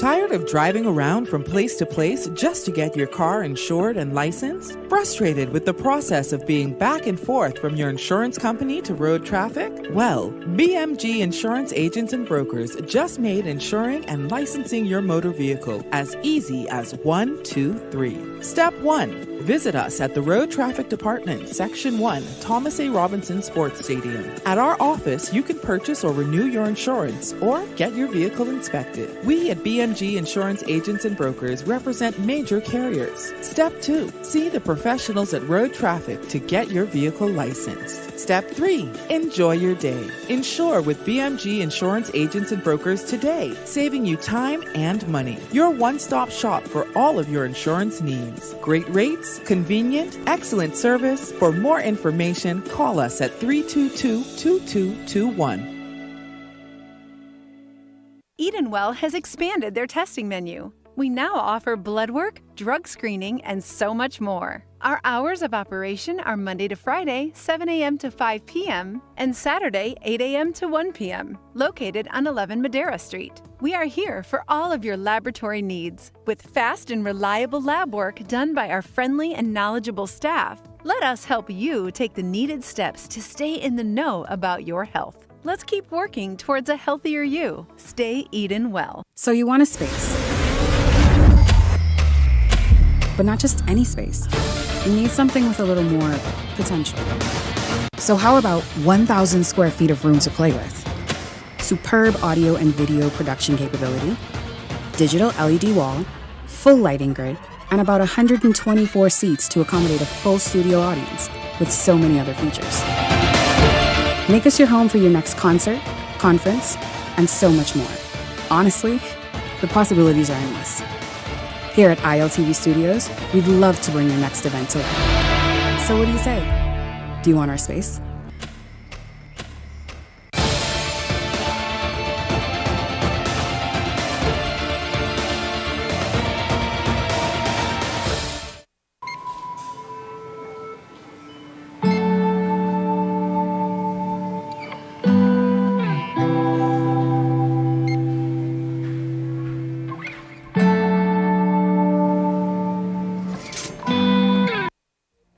The thoughts, views, and comments expressed by the hosts, guests, and callers on Beyond the Headlines are not necessarily those of management, ownership, or production unit of the Verizon Media Group.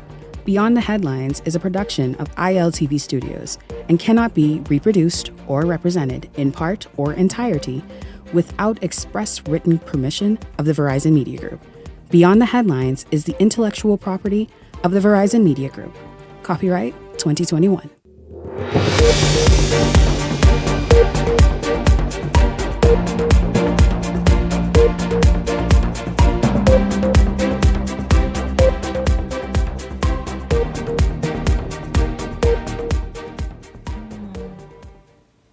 A woman is set on fire, then robbed by the same culprit. We have the story coming up for you. Residents weigh in on the proposed new hospital in a town meeting last night.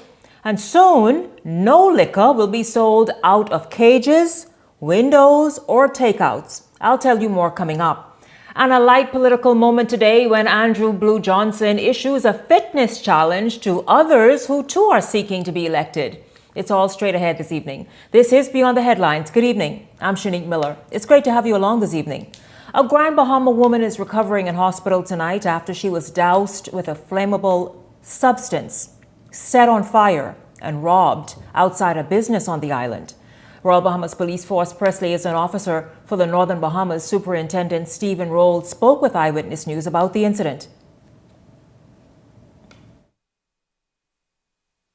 Short time later, during the officers' vigilance, they were arrested a 39-year-old male who was presently in custody at this time and was assisting with this investigation. It actually was a restaurant and bar. However, it was not in operation at present. So you have persons just hanging there. But why they were there at that hour of the night, like I said, it's under investigation. While at that location, she was having a conversation with an unknown male, when she was approached by a second unknown male. An argument started between both of them. And during the argument, she'd have thrown some liquid on the male that she was arguing with, which is believed to be rubbing alcohol. And in return, it caused a struggle between her and the male. The male eventually overpowered her, was able to take that liquid from her, throw the liquid on the female, and then set her fire. He would have made good escape on her feet. She was examined by EMT, and she was transported to the RAN, where she received her treatment and is currently listed in stable condition. Now, authorities note that a suspect is in custody and they are doing their best to comb the area for details and speak with persons who can assist them in bringing justice to the victim. We're going to get in right there this evening because it's quite unbelievable, a story that took place. Thankfully, the woman is on the mend, and obviously her burns not serious to the point of the news being worse than this. But let's just get into it, because we have a discussion a little bit later in tonight's show about the Department of Inland Revenue that is sort of zeroing in and introducing new regulations as it relates to the sale of liquor. And so this obviously is going to be addressed nationwide, and where places are operating as business establishments and selling liquor, that's now will be outside of regulations. But let's just talk about what took place in Grand Bahama and how this woman is lucky to be alive. But just people, again, not measuring their responses, and obviously putting others' safety at risk as well. Welcome to Beyond the Headlines. Tonight's contributors: Gabrielle McKenzie-Anius, Michael Turnquest, and Howard Johnson. Good evening to all of you. It's good to have you all tuned in. Welcome to the show. Good evening, Shanique, and good evening, Bahamas. It is good to be here. Gentlemen. Good evening, Shanique. Good evening, Bahamas. Good evening, Shanique. Good evening, 242. Hey, that's I just mix it up, Howard. Just mix it up. You know what I mean? Just mix it up. I know you all heard that story of what took place in Grand Bahama. Michael, you and I discussed earlier, and we've been talking about the sale of liquor and where it's showing up. This place was not in business, yet people had gathered there, and it appeared very late into the night when this happened. Let's just talk about the fact that we cannot see. Now, according to the reports, the woman knew either man she was speaking with. And she then, obviously, when things got a bit hostile with the second individual, she, according to the police, threw rubbing alcohol on him, and that is when it went haywire. Gabrielle, I want to start with you and the fact that this woman really took, it was a risk she took, and perhaps not the smartest move.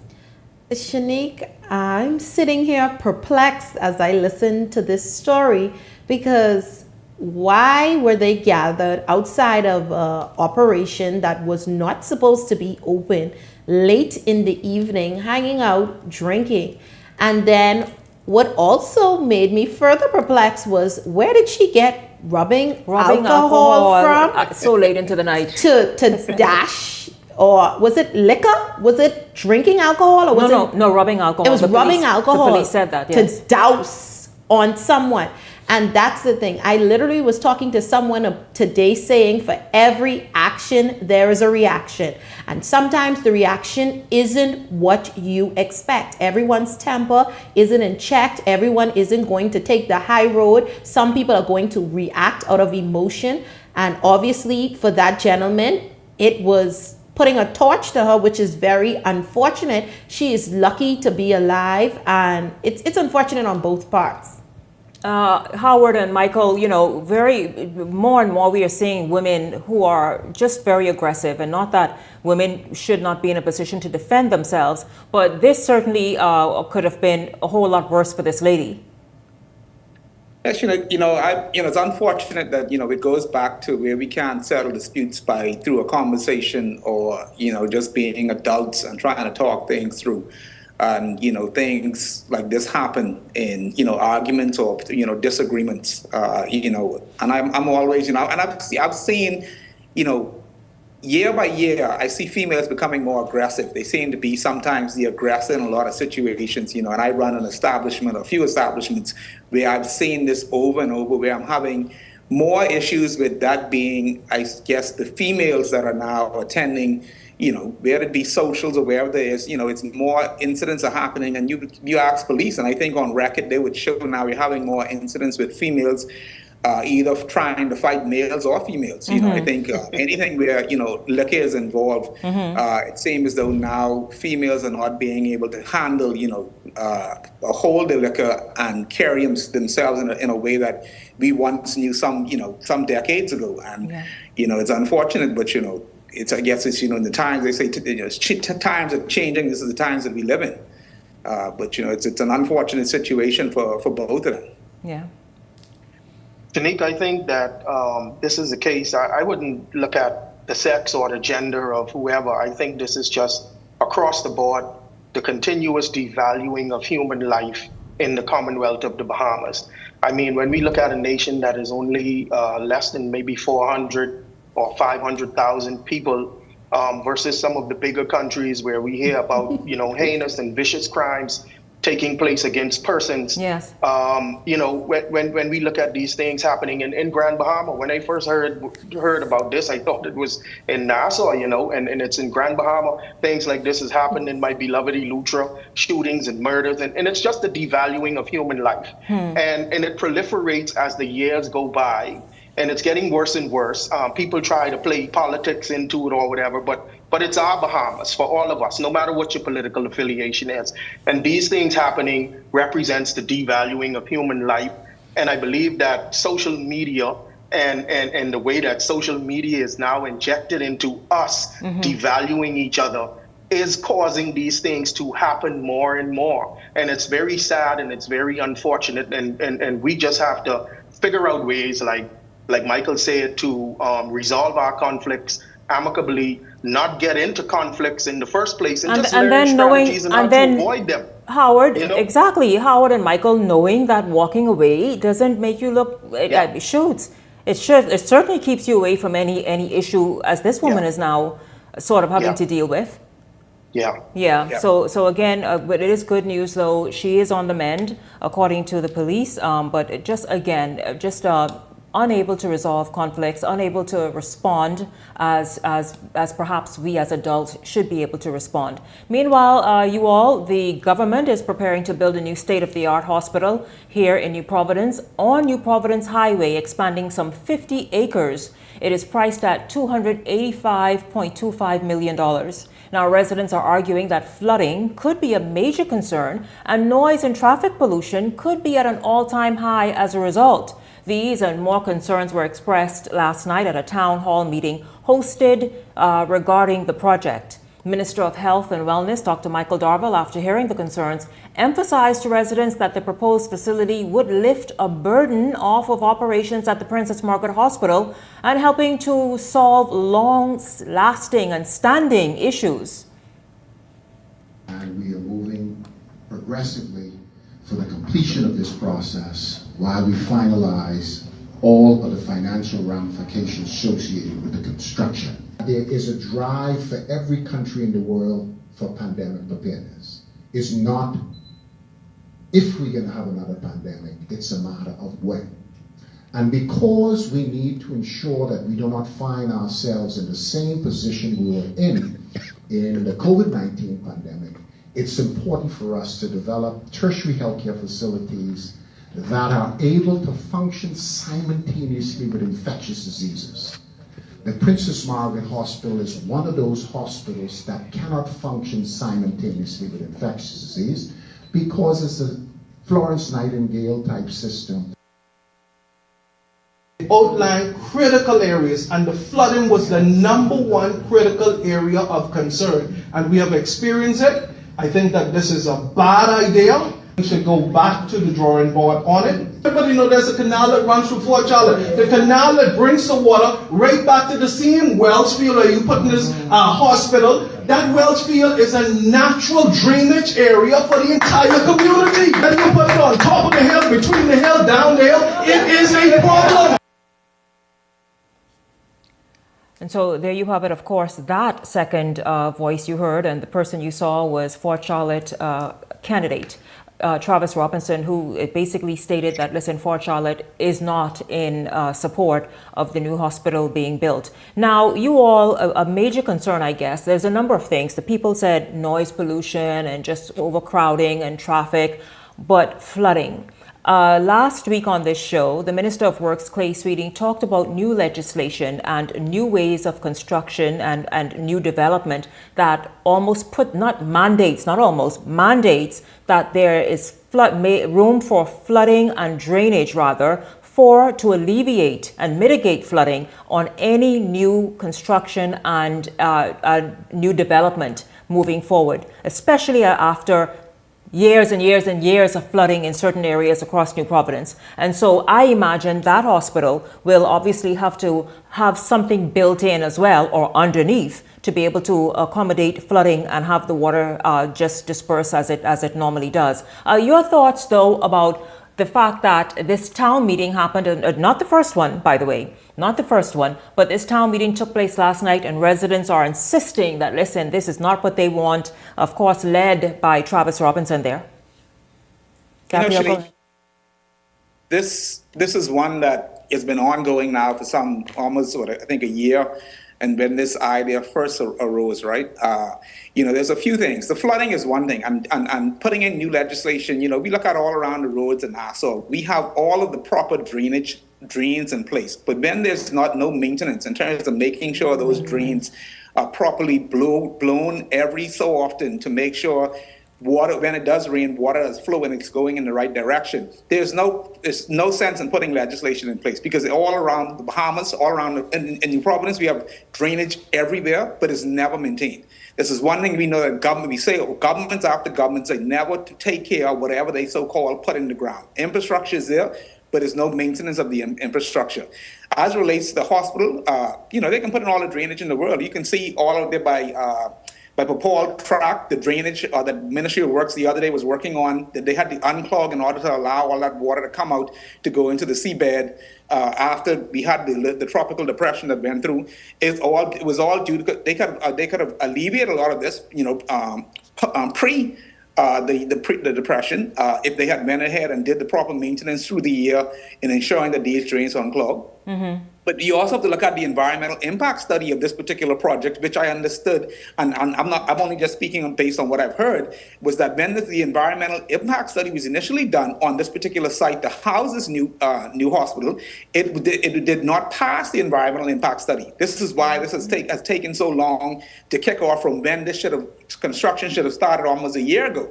So I think we need to don't just look at drainage and other things, but look at what other impacts it's going to have on the environment for that area. Why is it that they've been stalling on this particular project for so long? I mean, either they didn't have money or it didn't pass the environmental impact assessment study that they did initially. I don't know if they went back to the drawing board and made some tweaks to what what it is that they're doing. But I think, that's the bigger picture that needs to be looked at on this particular project. How is this going to affect environmentally? Flooding is one thing, but there's other effects that you can have when you look at hazard material, waste material going into the, how they're disposing of certain things. All of these things you have to look at, because you're putting this right in a central area that nobody knows what's going to happen around them. Yeah. For me, Shanique, it begs the question. The first question I have is, how did this particular site where this hospital is slated to be done, how did that hold up during the tropical storm that passed through the other day? I don't know if there's anything on the site at the moment, if it's just vacant land, if there's pre-construction stuff being done, but what was the impact to this property during the tropical storm and after the tropical storm was over? That's the first thing. And then to tie into what Michael said, is this ground, is this area elevated, right? Does it have the right bedrock for construction? I know environmental assessment studies had to have been done. Mike said that they would not have passed the first That's what test. I heard. But right, that's And what he that heard.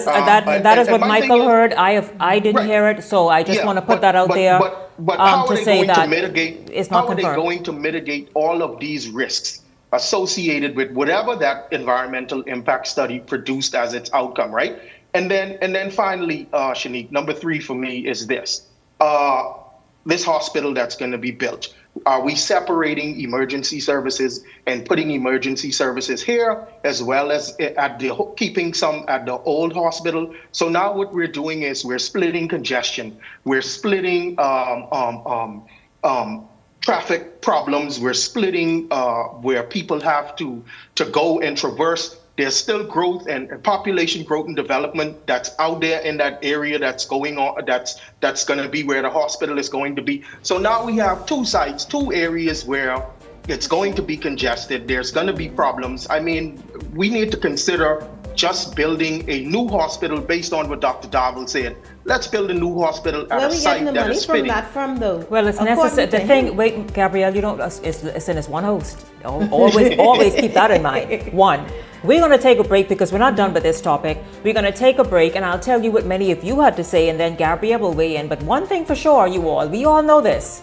We need another medical facility. That's for sure. And so, Absolutely. however it Yeah, comes we in, do. because there are many in just South Florida alone, and they make it happen. And so the Bahamas needs an additional one. Public hospital. This is Beyond the Headlines. I will tell you what many of you had to say online today. We're back right after this.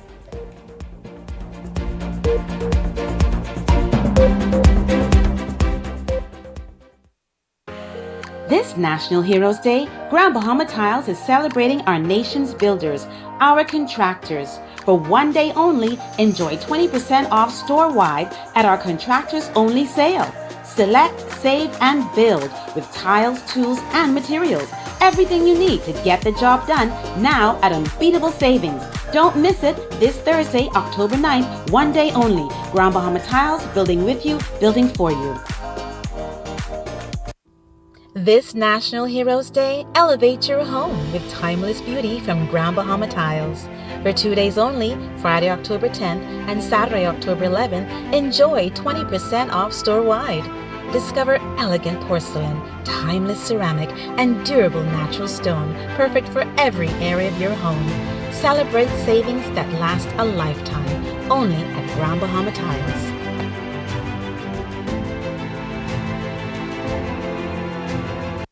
Welcome to Blissful Escapes, where luxury meets affordability. Whether you're seeking relief from aches and pains or simply looking to indulge in some well-deserved pampering, relax and detox in our infrared sauna. Enjoy a soothing Swedish massage or an invigorating exfoliating body scrub. We also provide advanced facial treatments using cutting-edge technology, including hydrofacial, microneedling, and microcurrent therapies, located at the shops of Cable Beach Plaza. Cancer Treatment Centers of America is now City of Hope, creating one of the leading cancer care and research networks from coast to coast, providing more of what you need. More locations means more care closer to home. More specialists means more expertise. More research means more breakthroughs. More advancements means more treatment options. And more options means more hope. Call now to get more of the care you need. Squad and Zone 4 present Keisha Cole performing live Saturday, October 11th at Nassau's Cruise Port. Keisha Cole performing live at the Nassau Cruise Port. $75 general admission and log on DonJulioEvents.com for more information about VIP, table service, and skybox. Keisha Cole, October 11th, Nassau Cruise Port. Security strictly enforced. Keisha Cole performing live at Nassau Cruise Port. Ever feel like you're missing your own life because you're constantly running off to the bathroom? Do bladder leaks or pelvic discomfort have you up at night and affect your confidence in everyday life? Those days are over. At Frequency Vitality Center, we offer a solution. Completely painless, fully clothed with no downtime. Perfect for men and women of any age, we help strengthen the pelvic floor muscles while you sit comfortably, improving bladder control, decreasing night waking, and much more. Strengthen your foundation and restore your confidence. I feel good when you're wrapped up in my arms, dancing to a reggae song. Feel good, feel good. I feel good, 'cause your perfume isn't loud, and only I can talk about. Feel good, feel good. You feel like velvet rubbing over my skin, and when your Sting Junkanoo Group is celebrating 25 years of music, and you're invited to the greatest show ever, counting down the years performing hit song after hit song. Stevie S, Colin McDonald, KB, Dyson Knight, and D-Mac. Saturday, November 1st at the Farm Marshall Road, 8 p.m. until. Tickets can be purchased online at www.bahamaseattickets.com for your skybox or to be a food vendor. Call 424-6433, 477-0191. Sponsored by ZNS, Island Luck TV, The Farm, Gatorade Today and Co. Limited, Krista Minute, and Associates.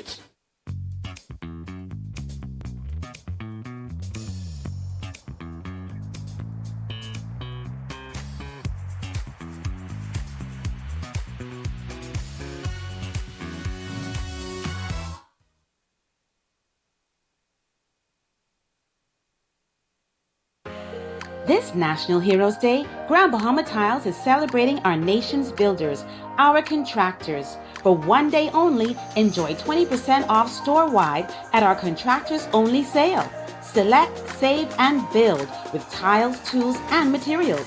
Everything you need to get the job done now at unbeatable savings. Don't miss it this Thursday, October 9th, one day only. Grand Bahama Tiles, building with you, building for you.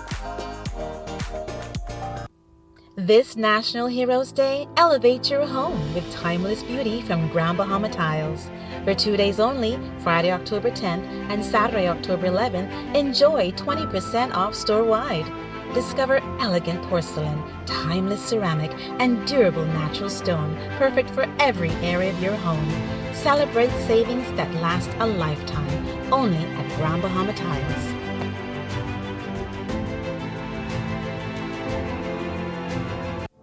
Beyond the Headlines is now introducing powerful TV advertising opportunities made just for you.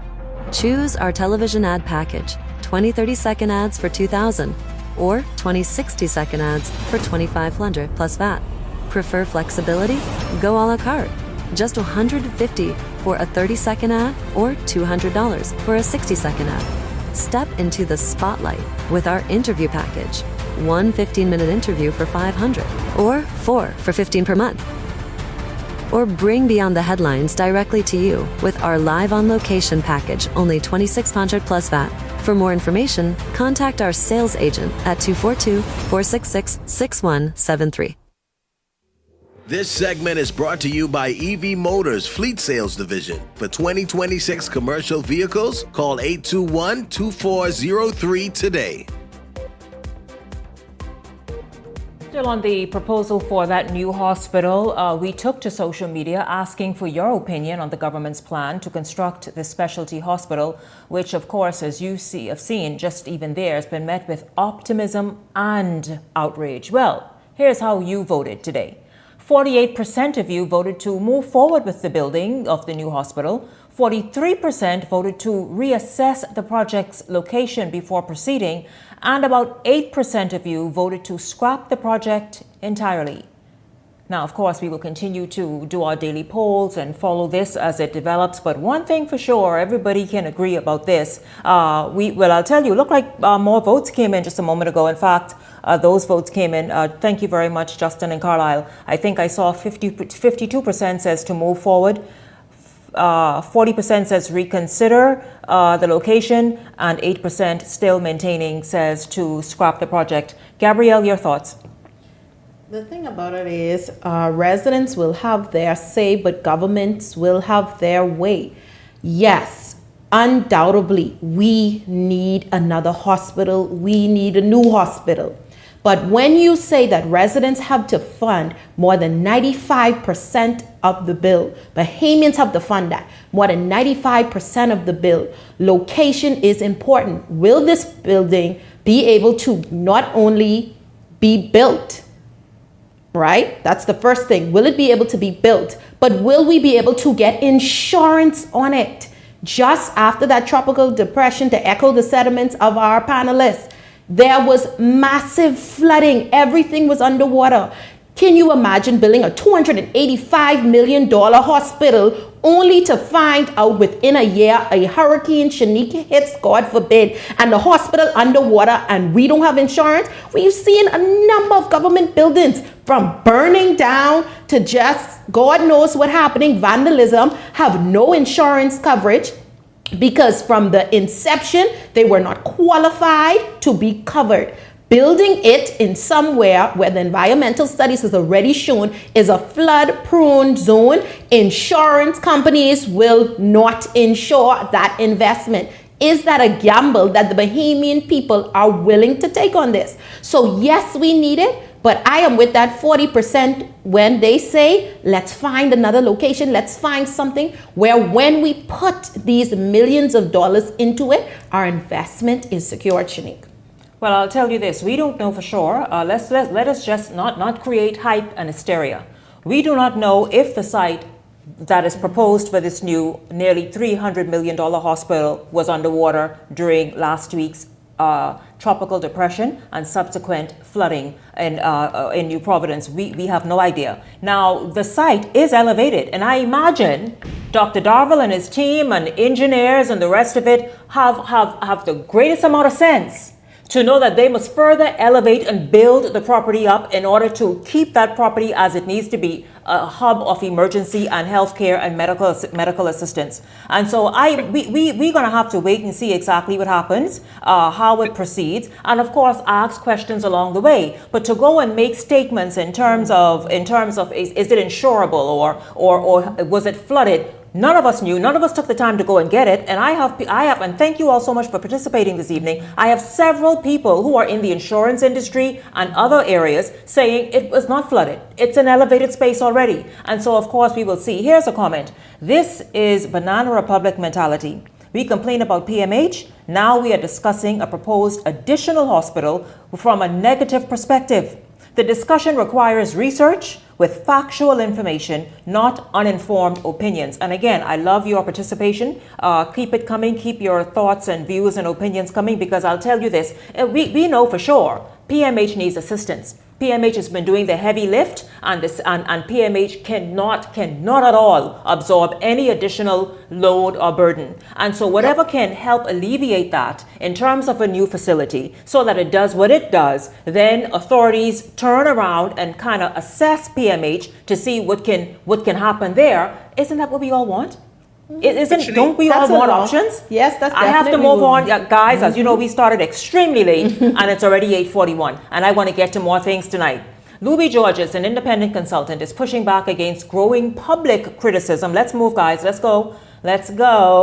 Growing public criticism of migrants, insisting there is no immigration crisis in the Bahamas, and warning that Haitians should not be vilified for simply seeking a better way of life. Now, Luby, let's hear the story and then we can come back.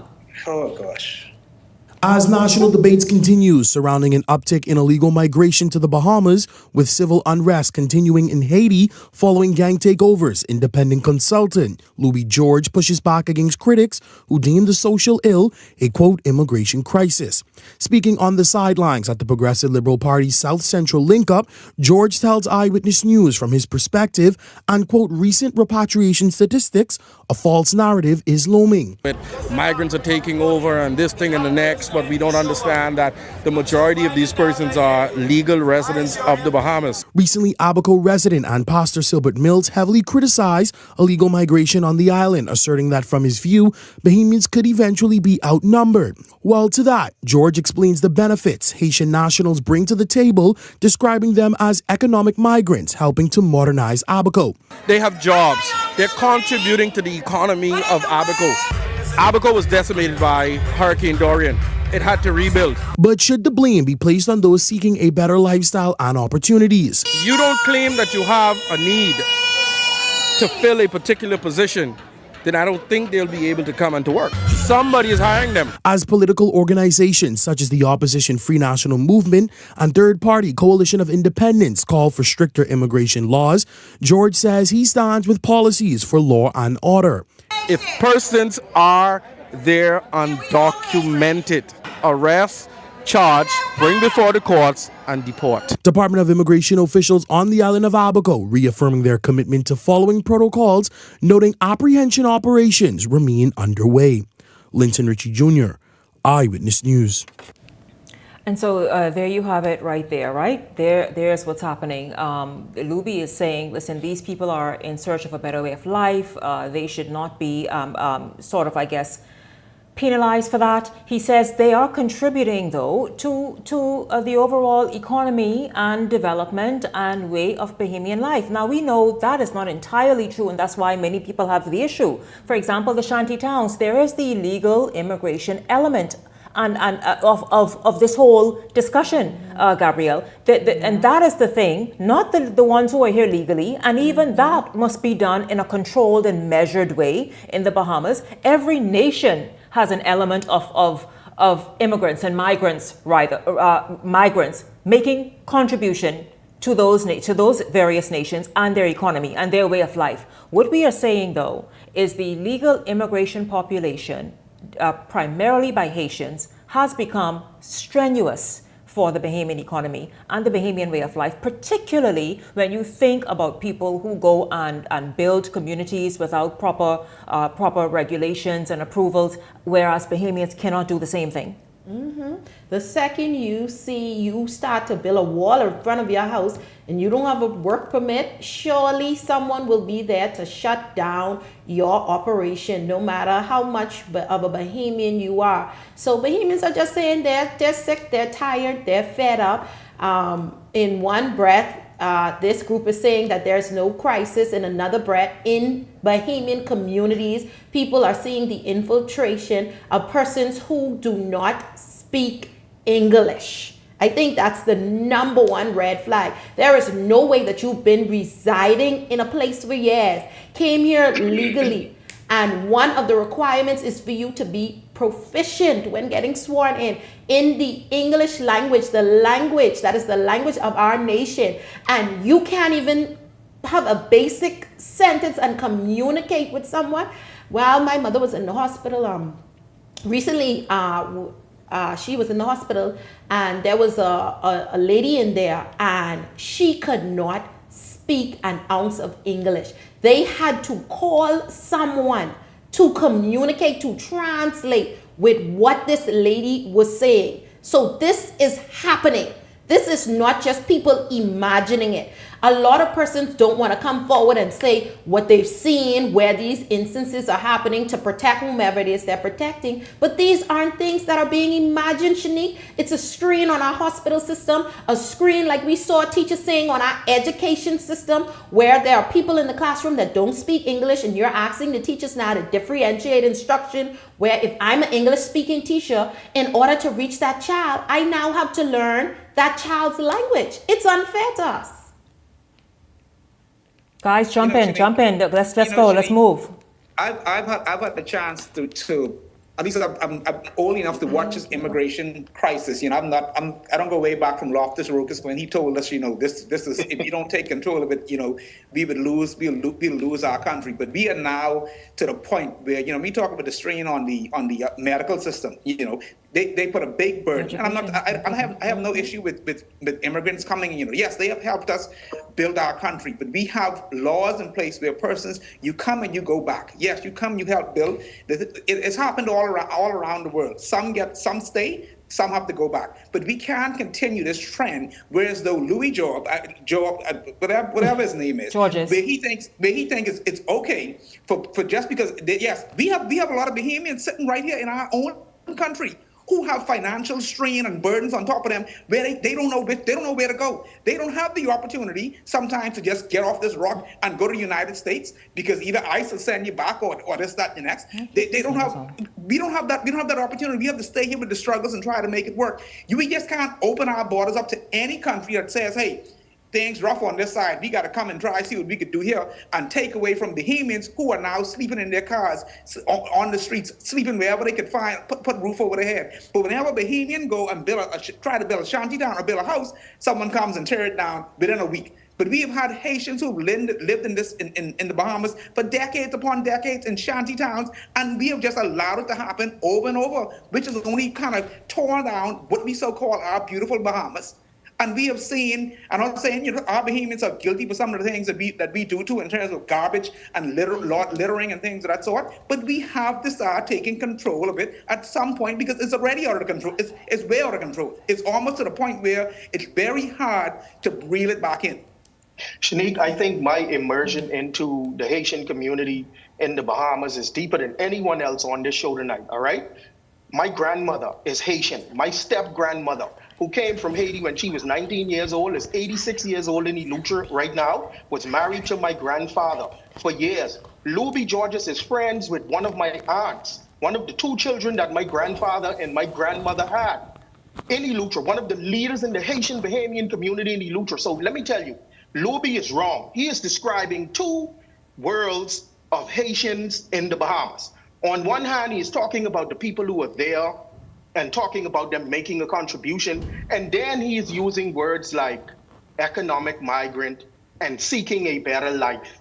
And then he's saying most of them are in the Bahamas legally. That's not true. When I grew up in the Haitian community in Governor's Harbor, Eleuthera, the majority of those Haitians, very nice people, many employed by my grandfather, who's long dead now, working in his fields and on his farm. Many of them were illegals, and there are many illegals still there today. When you talk about Haitians seeking a better life, you're not talking about legal migrants. Because when people are seeking a better life and they are running away from nefarious and terrible conditions in their home countries, they're not going there on green cards. They're not going there with legal work permits, and they're jumping on boats and rafts or human trafficking vessels, and they're going wherever they feel like they can have a better life. So when you say seeking a better life, Luby, you are not talking about legal migrants who are in the Bahamas the right way, like my grandmother, who's 86 years old in Governor's Harbor, Eleuthera, and I love her to death. And she came to the Bahamas illegally. My grandmother came there illegally, and she stayed out of trouble. She regularized herself because she was married to my grandfather, and she raised law-abiding citizen children in the Commonwealth of the Bahamas. Not everybody that is a Haitian immigrant from Haiti in the Bahamas meets that criteria, Louis Georges. No, they don't. And then he knows we're talking about what is still a very large illegal immigrant population that really is just posing too much of a burden on Bahamian taxpayers, on every sector of Bahamian society. Beyond the Headlines is back right after this. When we come back, we're going to look at this liquor situation. Yeah, that's coming up. Stay close.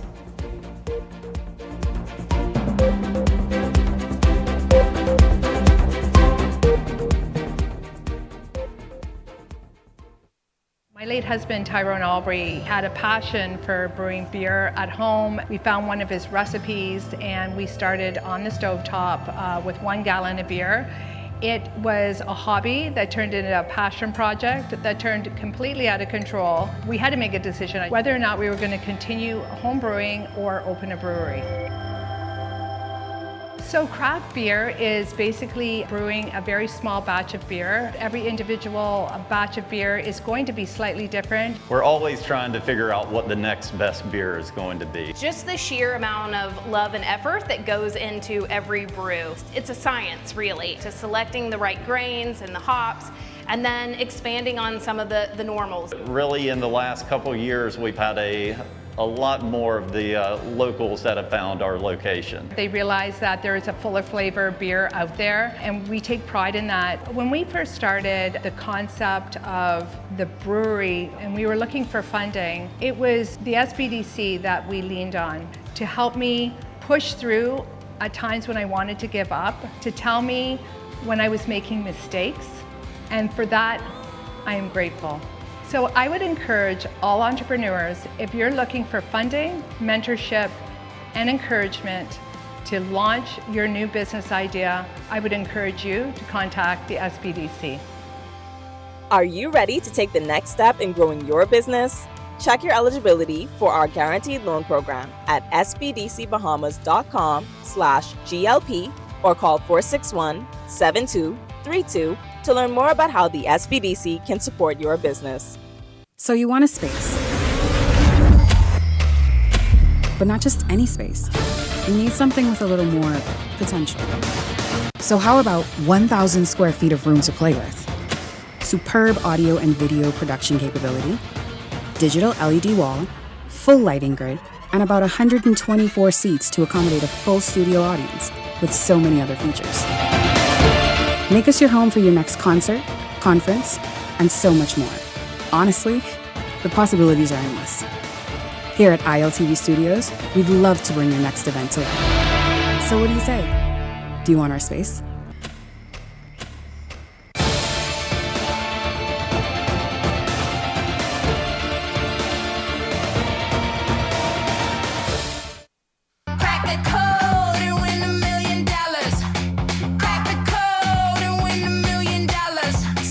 Numbers, $1 million. Every 3 days, a number is revealed. Act fast, your million is waiting. Crack that code when a million clear. Crack the code before the last lock clicks shut. Get ready to join the winner's circle only at islandluck.com.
This National Heroes Day, Grand Bahama Tiles is celebrating our nation's builders, our contractors. For one day only, enjoy 20% off store-wide at our contractors only sale.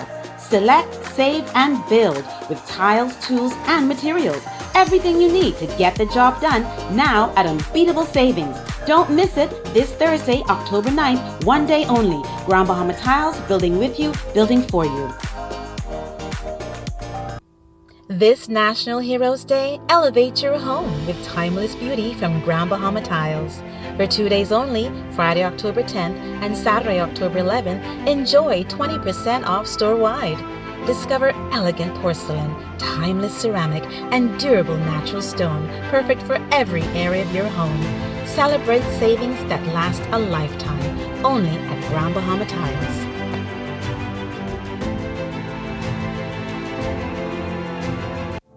Beyond the Headlines is now introducing powerful TV advertising opportunities made just for you.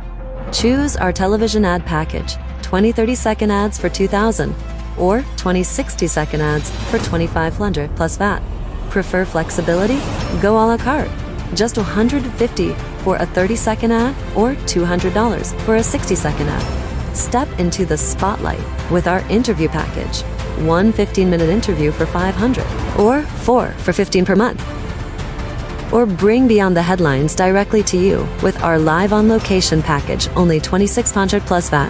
For more information, contact our sales agent at 242-466-6173. This segment is brought to you by EV Motors Fleet Sales Division. For 2026 commercial vehicles, call 821-2403 today. Welcome back to Beyond the Headlines. Of course, we've discussed this topic several times on the show. Acting Control at the Department of Inland Revenue, Shonda Strawn, is introducing a strict measures, in fact, a set of measures as to where liquor is sold, how it is sold, and more. The department says the goal is to modernize regulations while promoting more responsible business practices. The new liquor regulation standards are intentional, Strawn says. Right now, in some inner-city communities, alcohol is being sold from cages, through windows, takeout restaurants, and other means. The aim is to shut down those types of establishments, she said, or bring them in line with the new laws that will be coming on stream. Michael, I want to jump right to you, because this is something that you have absolutely addressed so many times on the show. We've talked about it. Your thoughts about this, and who is most guilty of littering the inner city with these liquor in sort of cages? The opportunity to attend the Zoom meeting that they had on this topic. And, you know, the words they use and they talk about cages and things of that sort, it seems as though they know exactly what they're talking about, right? But rather than going and tackling the problem, they want to go ahead and put other Bahamian businesses through the red tape of having to apply for this new liquor certificate. Because when you use the word like cages, we know who using the cages and stuff. Who using the cages, Michael? Michael who? You were not shy before. Every Chinese restaurant, so-called takeaway, liquor store, you name it. They have cages. They open up all day, 7 days a week, whatever it might be. But at the end of the day, you want to make restaurants a restaurant and bar. You now make the hotels. This is almost like a new VAT, a new tax on the Bahamian people. Because at the end of the day, I'm going to have to pay for this liquor certificate. I'm going to have to now go and reapply for all the other certificates. That being the health, that being the fire, all of these things. I'm going to have to go and repay for all of these, even though I'm in line. Right, you are not in violation of any law. So, Ms. Strawn, if you know it's the Chinese, come on now. You know it's the Chinese selling liquor out of every cubby hole.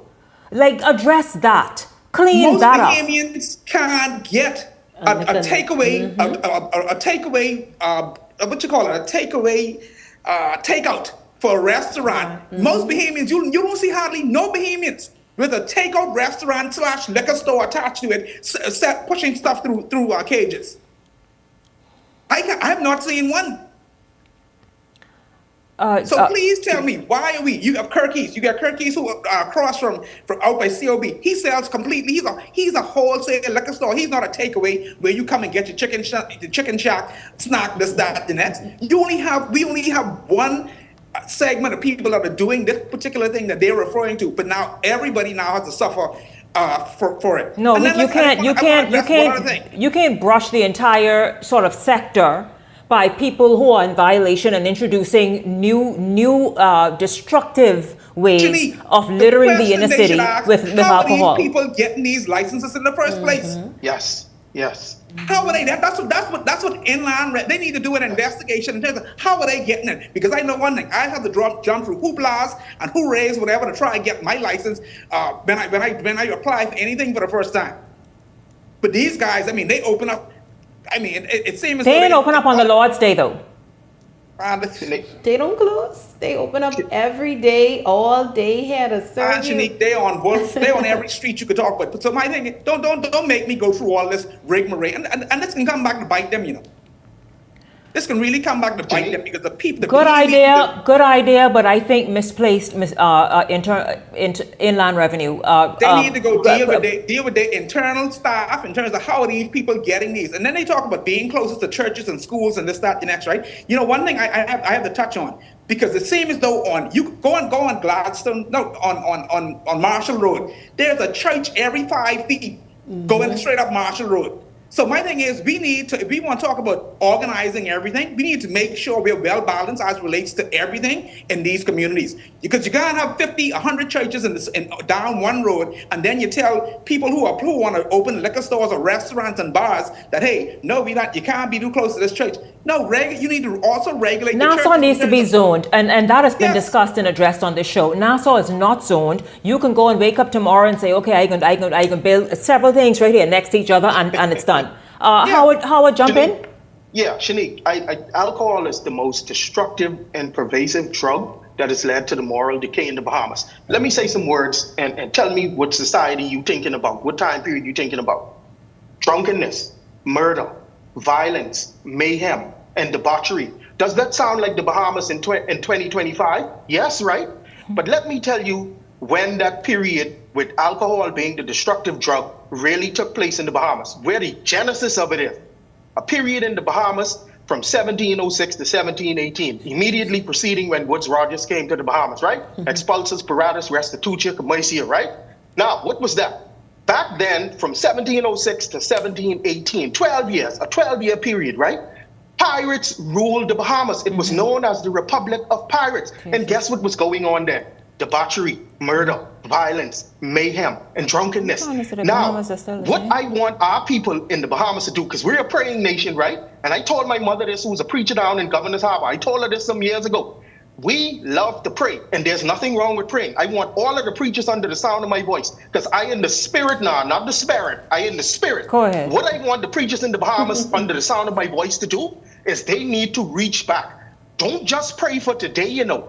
Go back, because the spirit of Blackbeard and Charles Vane. So you're saying there needs to be a repentance from the 1700s? They need to pray away the spirit of sin and debauchery and drunkenness that was pervasive from 1706 to 1718, when no country's flag flew over the Bahamas. The Jolly Roger, the Skull and Bones flag flew over the Bahamas, and our preachers and our pastors and apostles, prophets, and everything else they like to call themselves these days, they need to pray that spirit away from that period of time and then come up to today. I think you have a point. Gabrielle, your thoughts?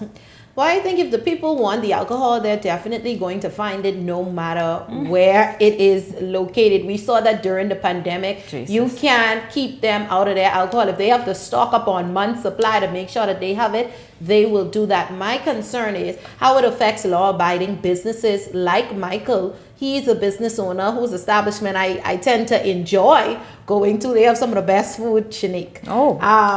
How is this going to affect them? Like, how is this going to affect small businesses that are in compliance with this? Like you said, what are the economic impacts? Will they have to lay off staff because of these new licenses that they have to reapply for that they just got sorted out? How far does these backdate? I listened to Inland Revenue statement, and they also said that hotels are going to now also have to be re-regularized and go through the process. So could you imagine how frustrated these mega organizations are going to become, because they're going to say, we have invested millions of dollars into this economy, we're doing what we have to do. We serve alcohol indoors, 2 hour Listen, you're go in the inner city and deal with this issue. Like, sweep that doorstep clean there. Do not try and make this a very broad thing just to say, oh, you're not kind of sort of highlighting any one particular people. Don't do that. Like, seriously, clean up where it needs to be cleaned up. Come on, nobody's going to fault you for that. After all, they're being very destructive in the communities that they're located in. And let's move on. What did you say, Michael? the business license fees where they have now when you do the current and you do the future. That, I mean, these fees are already astronomical on Bahamian people. Now you're going to put a license certificate, a liquor certificate on top of that. Now every year at every bar, restaurant, hotel, liquor store, you name it, every year we need to have a license certificate, reapply for that, and a business license every year. Yes, listen, we have to. How much more you want to tax us? Michael, we obviously will continue that discussion right there, because again, we know who have been proliferating certain areas here in New Providence. Is one set of people, and so the thing is deal with that. But gentlemen and lady, I want to just switch the temperature a little bit. We have to work a little politics in here. Some of it we had to leave out tonight, but how about this question for you? Is politics in the Bahamas evolving? Is there such a thing?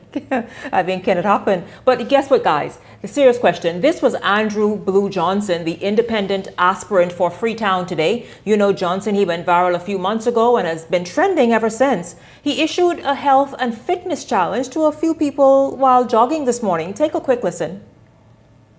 Okay, Freetown. Good morning, good morning. Andrew Blue Johnson. It's Blue Heart Tuesday. Getting it together, getting fitness, getting everything healthy, get our blood flowing, get everything done in terms of exercising and taking care of your body. That's very important. I'm just going to put out a challenge. The three people to join me. It doesn't have to be on a Tuesday. We could do it on the weekend because I know everyone's schedule may be different. So I'm putting this challenge out to my brother from another mother, Robert Karen Depuch. I need you to join me. My run, I normally run in the Eastern District, Yamacraw and Prince Charles. It's a 4.5 mile run. So you're number one. The second one is the FNM candidate for the Yamacraw constituency. Someone I regard as a good friend and good person, Ellsworth Johnson. You are on that list as well. And the third person, who I would see before running and exercising in this area, I don't know him at all, but Mr. Clint Waston, General Manager of ZNS. I don't know if you're still in the eastern area, but you're the third person. I saw that this morning and I thought it was so funny. I just had to kind of drop that in there. First of all, I don't know if you can get any of the, I'll tell you, Ellsworth and Robert laughed it off. They laughed. Hey, Howard, you jump in right here. They laughed. Listen, and I haven't heard the response from the other gentleman. Shanique, of course, A. Johnson came up with something so refreshing and wonderful at a time when people are being so disrespectful and disgusting to each other. Yes. And I believe that what Blue did here was so necessary to lower the political temperature in the Commonwealth of the Bahamas, especially with the injection of this nasty social media that is taking over politics and being so negative in the last 3 to 4 election cycles. So kudos to Mr. Blue Johnson for doing this, for reaching across the political spectrum and saying, hey guys, you know, we are in a competition. We are fighting for the soul of the Bahamas, for the soul of constituencies. But at the end of the day, let's treat each other humanely and with respect. And we can be against each other for political reasons. But at the end of the day, we are all Bahamians. We all have to live there. And we all have to work together for a better Commonwealth. Yeah. I thought it was quite refreshing to see, Michael. You know, Shanique, and earlier when we were speaking about the young lady in Grand Bahama, and I thought about Andrew Blue in terms of, you know, him extending, you know, being able to, even though people from the different political divides coming together and being able to do things like this, whether it be a fun run, whether it be exercising, you know, we as Bahamians, we polarize politics. Yes. You know, but you have the leaders who sit amongst us who are friends, they know each other, they can have differences of opinion in terms of the House of Assembly, but they leave that house and they collaborate maybe sometimes on ideas, some of them, I'm not saying all, but they are friends outside of it. You know, I tell people all the time, I said, you have to always look at persons like, you know, our past leaders and current leader, you know, Hubert Alexander Ingram, Perry Christie, Honorable Perry Christie, the Prime Minister, you know, all of friends who came from one law office, you know, we see them, sometimes we see photo ops of them appearing on social media where they're attending functions, and everybody looks hunky-dory, like, you know, hey, yeah, but in the house, it's wartime, you know, because at the end of the day, you know, we're fighting for what we believe in, and you're fighting for what, but outside of that, we can live as one, we can live as Bahamians. experience. Yes. Absolutely. Gabrielle, I want you to weigh in real quickly. Yeah, I think it was. I was surprised at the names he called. I didn't expect it. I thought we would have heard some of his actual competitors that he is buying. You mean in the area? In the area, Oh, yeah. okay. I thought he would have challenged a Lincoln Deal or Wayne Monroe to come and join him in there. But I think he's gonna have a lot of time to run, to keep running. I think he's gonna have a lot of free time on his hands there to keep running. Yeah, so listen, before we wrap, and Gabrielle, I know exactly where you think you're going, but you know, we'll see. He's gonna have a lot of time to keep running. One thing none of us did here tonight. See, this was all to be fun. We didn't discuss whether or not what his chances are. Politics. No, we all it's fun not games. all fun and games. But I'll tell you this. But I'll tell you, you just don't know, because we saw he showed up at the F&M rollout the last time. But we ain't talking about that. I want to, guys. I need you all to let's help celebrate Justin. You all hear me row him out almost every night here on the show. Here's what he did yesterday. Justin was honored. He's a part of a production team that did a documentary on Hurricane Dorian. There he is with wife of the Prime Minister, Anne-Marie Davis, yesterday. Justin was dressed up. Everybody was like, Justin, but what happened? We didn't know you could have looked like this. But that was him yesterday, and even came to work like that just to flex. But here is that documentary where, I know, right? Where they, and it's playing at the Atlantis Theater. But get this, you all, this documentary has won awards all over the world. I'm talking from the United States to Europe to just, I think, even Africa. Wow. It has really been recognized. That Justin, give me his autograph when I came in today. I need a signed copy of this. Come on, Justin, I need a signed copy of this production. You can't talk to him, John. Listen, you can't talk to him. Before, Michael, before I could have doggone strong arm Justin. No, not since yesterday. No, he just thought Shanique, I know. Shanique, you always have the pressure tall for Justin on your show. So manners and respect. I have to respect him now. I have to respect him. The only one to keep Shanique in line. You be quiet, Michael. Don't let me call inland revenue for you, please. You better be. I bring all the business out now. Don't let me call Miss Strawn for you and them Chinese. Congratulations to Justin. Yes, congratulations to you, Justin. Yes, excellent work. I mean, he has won awards, and as you all can see, it's showing at the Atlantis Theater. So go there and support them. An excellent job to the entire team. Really, really amazing. I want to thank all of you. Talented young men doing their thing. Yes, absolutely. Yes. Totally. I want to thank all of you this evening. It's been so awesome having, of course, Michael Turnquest, Howard Johnson, and right here next to me, Gabrielle McKinsey Aeneas join me this evening they always opinionated, always. God, listen, you can't stop them from talking. Jesus Lord, sometimes I have to fight to get a word in, but that's what I love, just hearing their opinions and thoughts. It reflects exactly what it is that you are thinking out there. And I want to thank all of you for tuning in this evening. It's been awesome having you along, and I look forward to seeing you right back here tomorrow evening for the entire Beyond the Headlines team. I'm Shanique Miller. Make it a great evening, everyone.